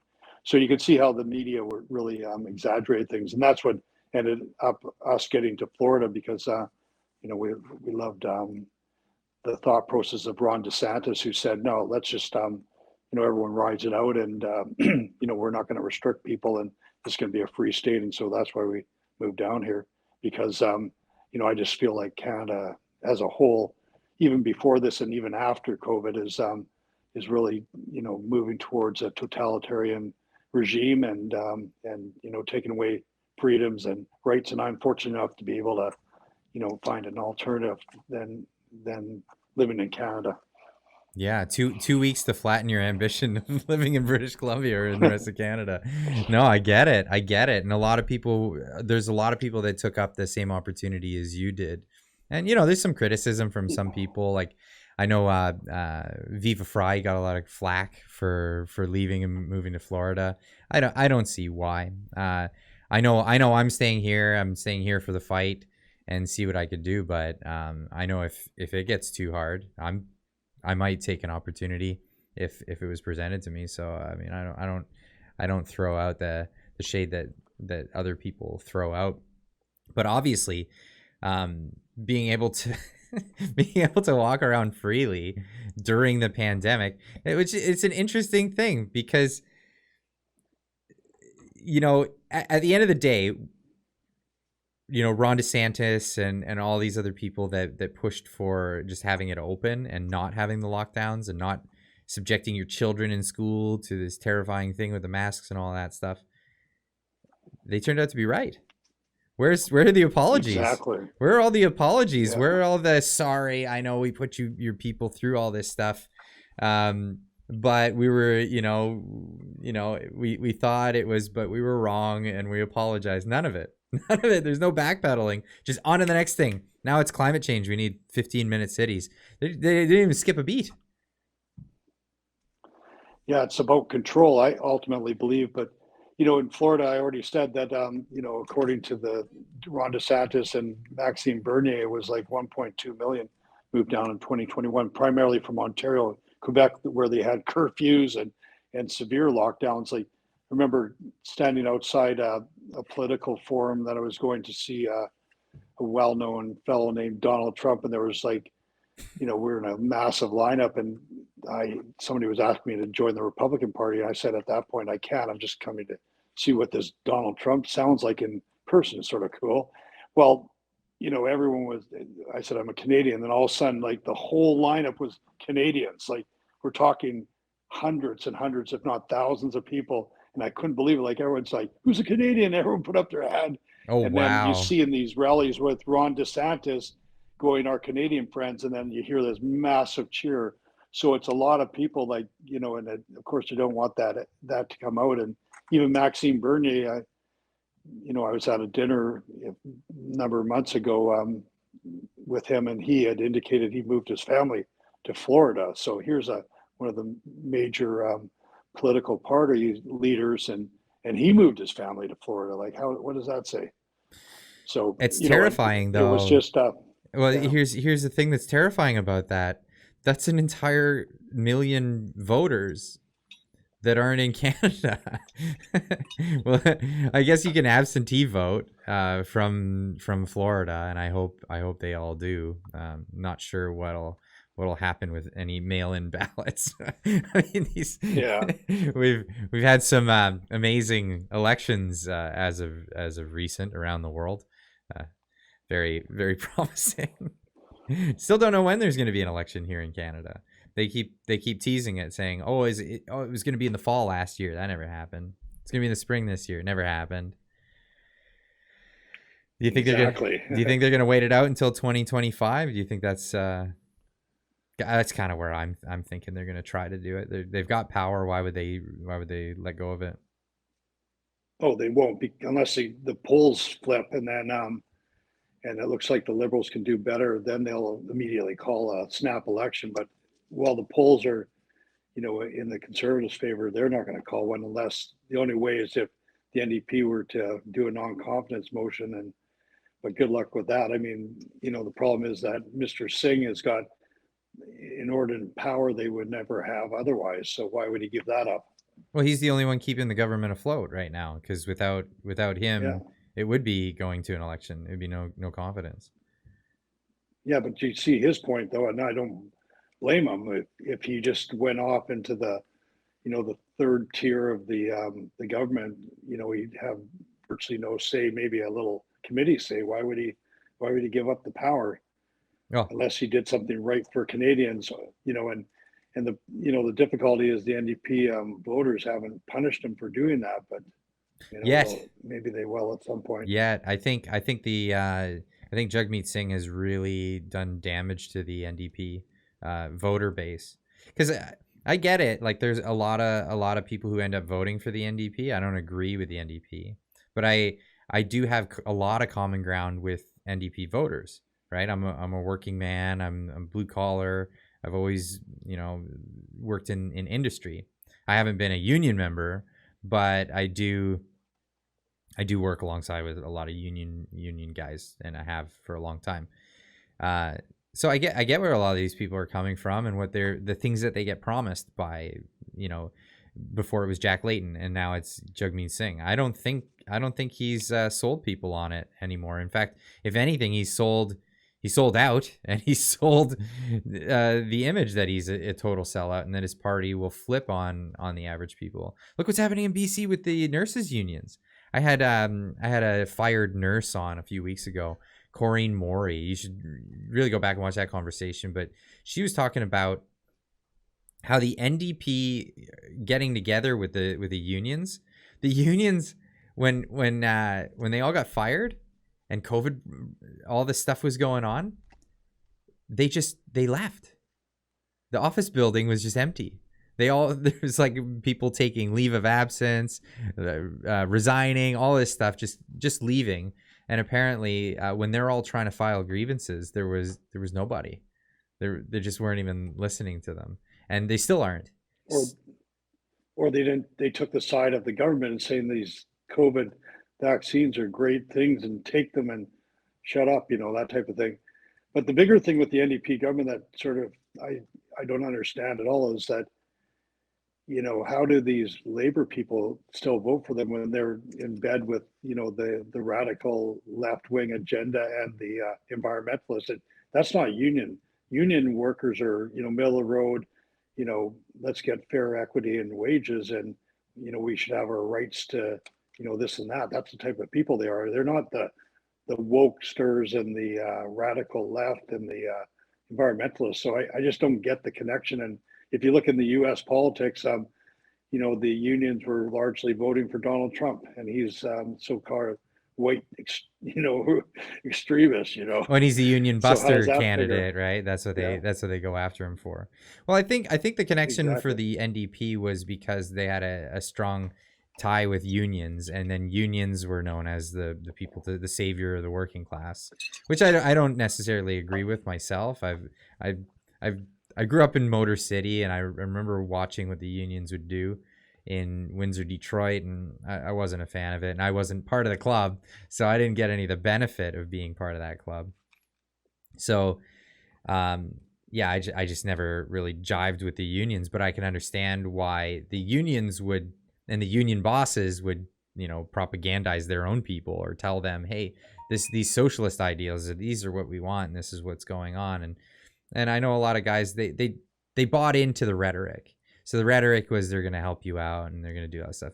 The track record's not that, though. The track record's absolutely not that. And well, I mean, everyone will have their own opinion on who to vote for and whatnot. I just don't think that the NDP is actually out there looking out for the working man, even though that's what they sold themselves on, and that's how they got themselves into power in British Columbia anyway. It's Yeah, I think the answer to Pierre Poilievre is he's really got to go after the unions and try to encourage them to realize that they're actually more aligned with the conservative values of populism than this woke left progressive agenda. mhm. And that's a hard sell because it's been entrenched for years. But I mean, if the union bosses ever stood back and actually figured out what was important to their membership, they'd realize, man, they shouldn't be with those these wokesters and these environmentalists, is because that's contrary to a lot of jobs. Like, if you talk about forestry industry, or the steel industry or the car making industry, that's all they're trying to sunset all those industries, and these wokesters, and they vote for those people that are trying to sunset your industry. Doesn't make any sense to me. But at some No. point, they'll wake up and smell the coffee and realize that the populist movement is where they really should be, as a because it's a working man or woman populist movement, and instead of this progressive wokeism. Yeah, well, I mean, I think this has been going on for a long time. It goes back to what, the 70s, 80s. Do you know Patrick Moore? He's an author, a Canadian author, and Yeah. he was a forestries guy as well from northern BC, and his thing was he helped found Greenpeace of all the organizations, right? For someone who's railing against this climate catastrophe stuff now. But he helped found it because they were going after nuclear testing in the North Pacific waters. He thought that's terrible for the environment, and so they brought an end to it. They actually used their protests and all that, and it worked. And then the Greenpeace went on to go after the forestry industry, and he said, "Oh, no, this is my industry. We're not going to shut it down like you want to say." He's like, I want to reform it, right? Like, and reforming was a good thing because their practices were bad at the time. But he ended up working with industry to actually come up with better ways of doing it, and essentially be able to have your cake and eat it too, right? Like, you can log the forests, and then you can come in, you can do proper forest management, not cut down everything so that the root systems are gone. You leave up certain trees in the plot, and then you come back in and you hire a bunch of French Canadians to plant it. I don't know why it's always French Canadians that end up on these plots, but that might just be a stereotype.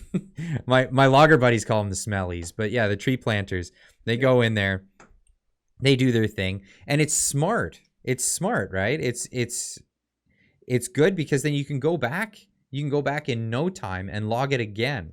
So it's sustainable, and that's what Patrick Moore was going for. These environmentalists, I like to call them because they're mental, is they go in and they want to shut down an industry that's an applicable industry. Well, what happens when you shut down the industry here in Canada?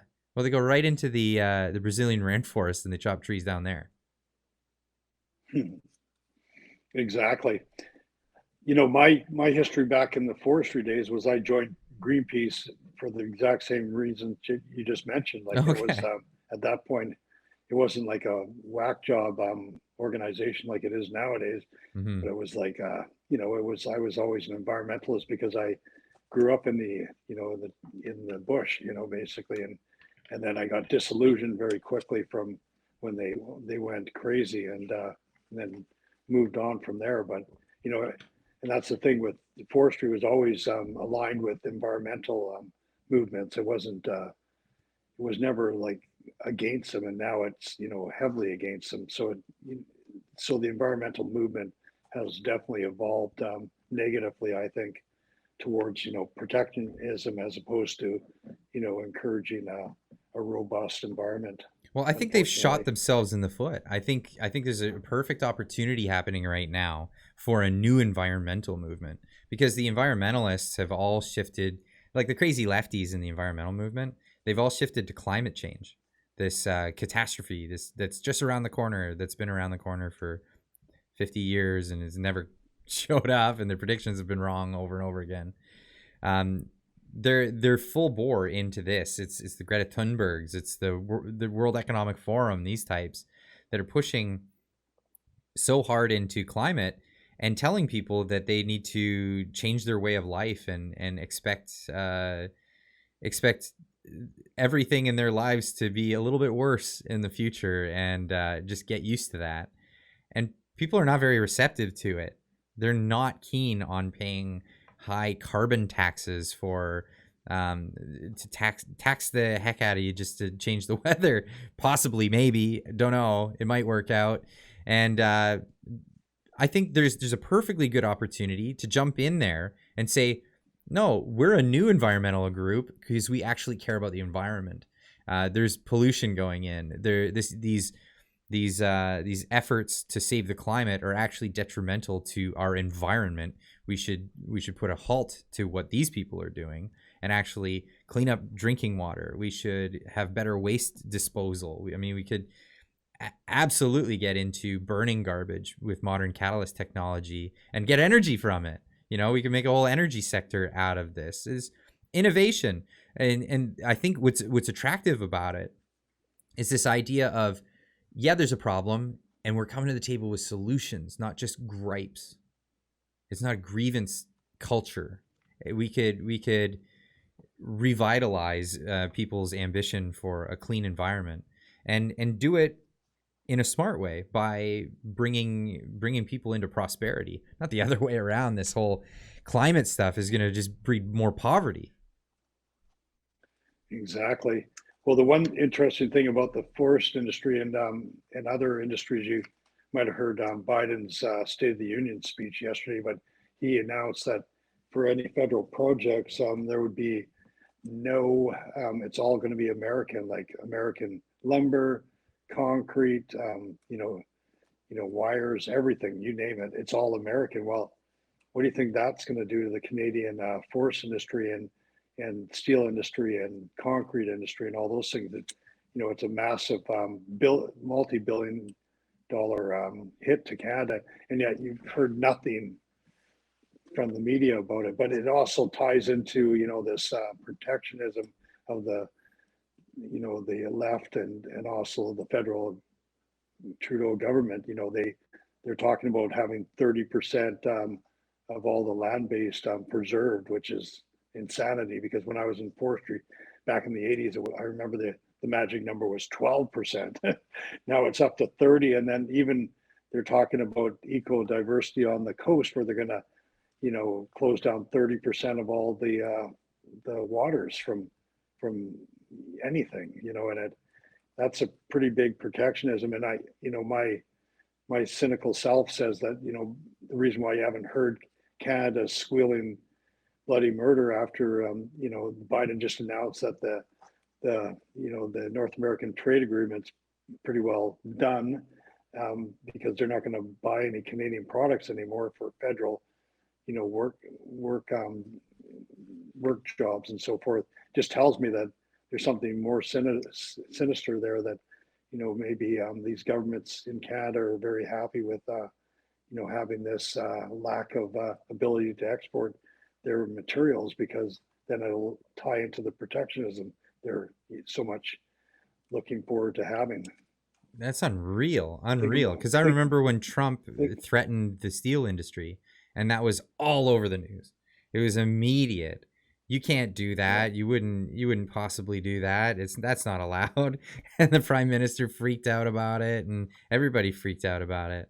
And then just silence on this. I didn't catch the State of the Union. I didn't watch it. I'm gonna have to go back and watch it. I did see the one part where where Biden said something about for the next 10 years we're gonna still have to.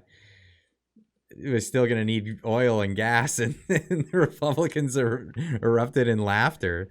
Like, what? You're shutting everything down. You're shutting oil and gas down, making America's dependent on, again, for oil. They're not producing any oil, and they're buying it from foreign countries. And they're just laughing at his ideas. It's insane.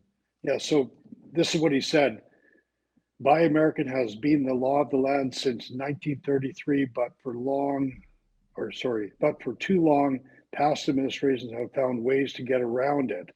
Not anymore. Tonight, I'm announcing new standards to require all construction material used in federal infrastructure projects to be made in America. American-made lumber, glass, drywall, fiber optics, cables, and on my watch, American roads and American buildings will be made out of American products only. Wow. So, so you see the problem with that?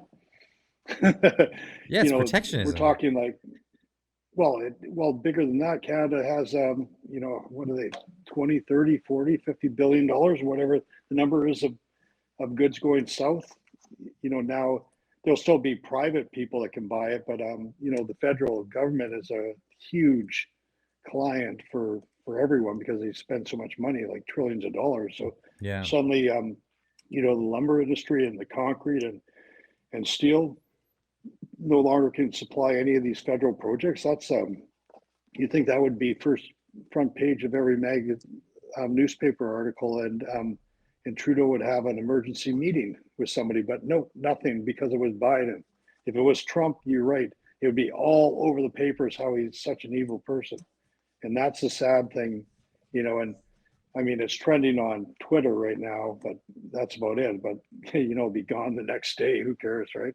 Yeah, well, it's so partisan. Like, people don't have principles. They don't stand by, like, they don't. Yeah, exactly. They just don't have principles. So it's all about my guy said this, that guy says the same thing, and it's a big deal.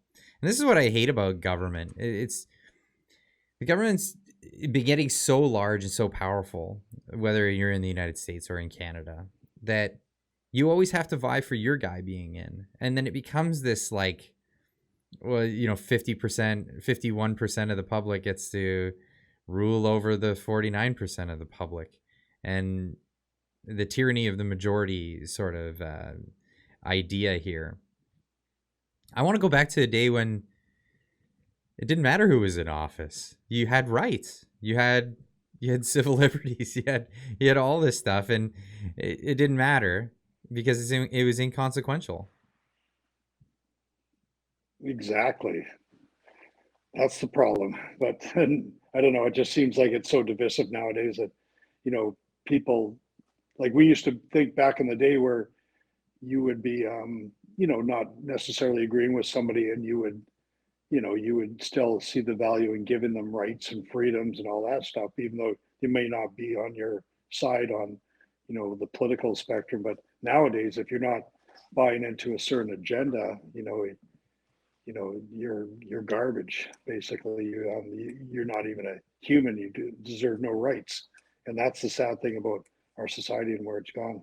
And where it gets really scary is what was it you were telling me about last time we were speaking? The unexplained wealth stuff that they're trying to push here in Canada. David Eby in British Columbia saying we're going to pass new legislation where you're guilty until proven innocent. Essentially, where'd you get that? Where'd you get that stuff? Hey, that's a nice car you got. Can you explain it?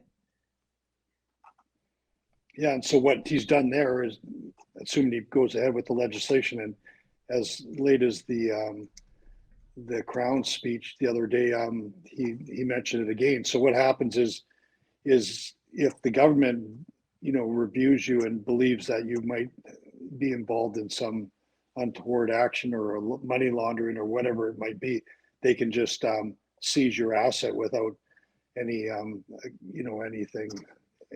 They can basically walk in and say, hey, okay, that's ours. And then what happens is you have to prove that you received the resources to purchase the item, by way of a normal flow, say your a gift from a family member, or even your bank account, or your wages or something. But, you think about, that's ripe for abuse, because what if you got gifted money and you can't prove it because the person died 20 years ago? Then I guess you lose your house, right?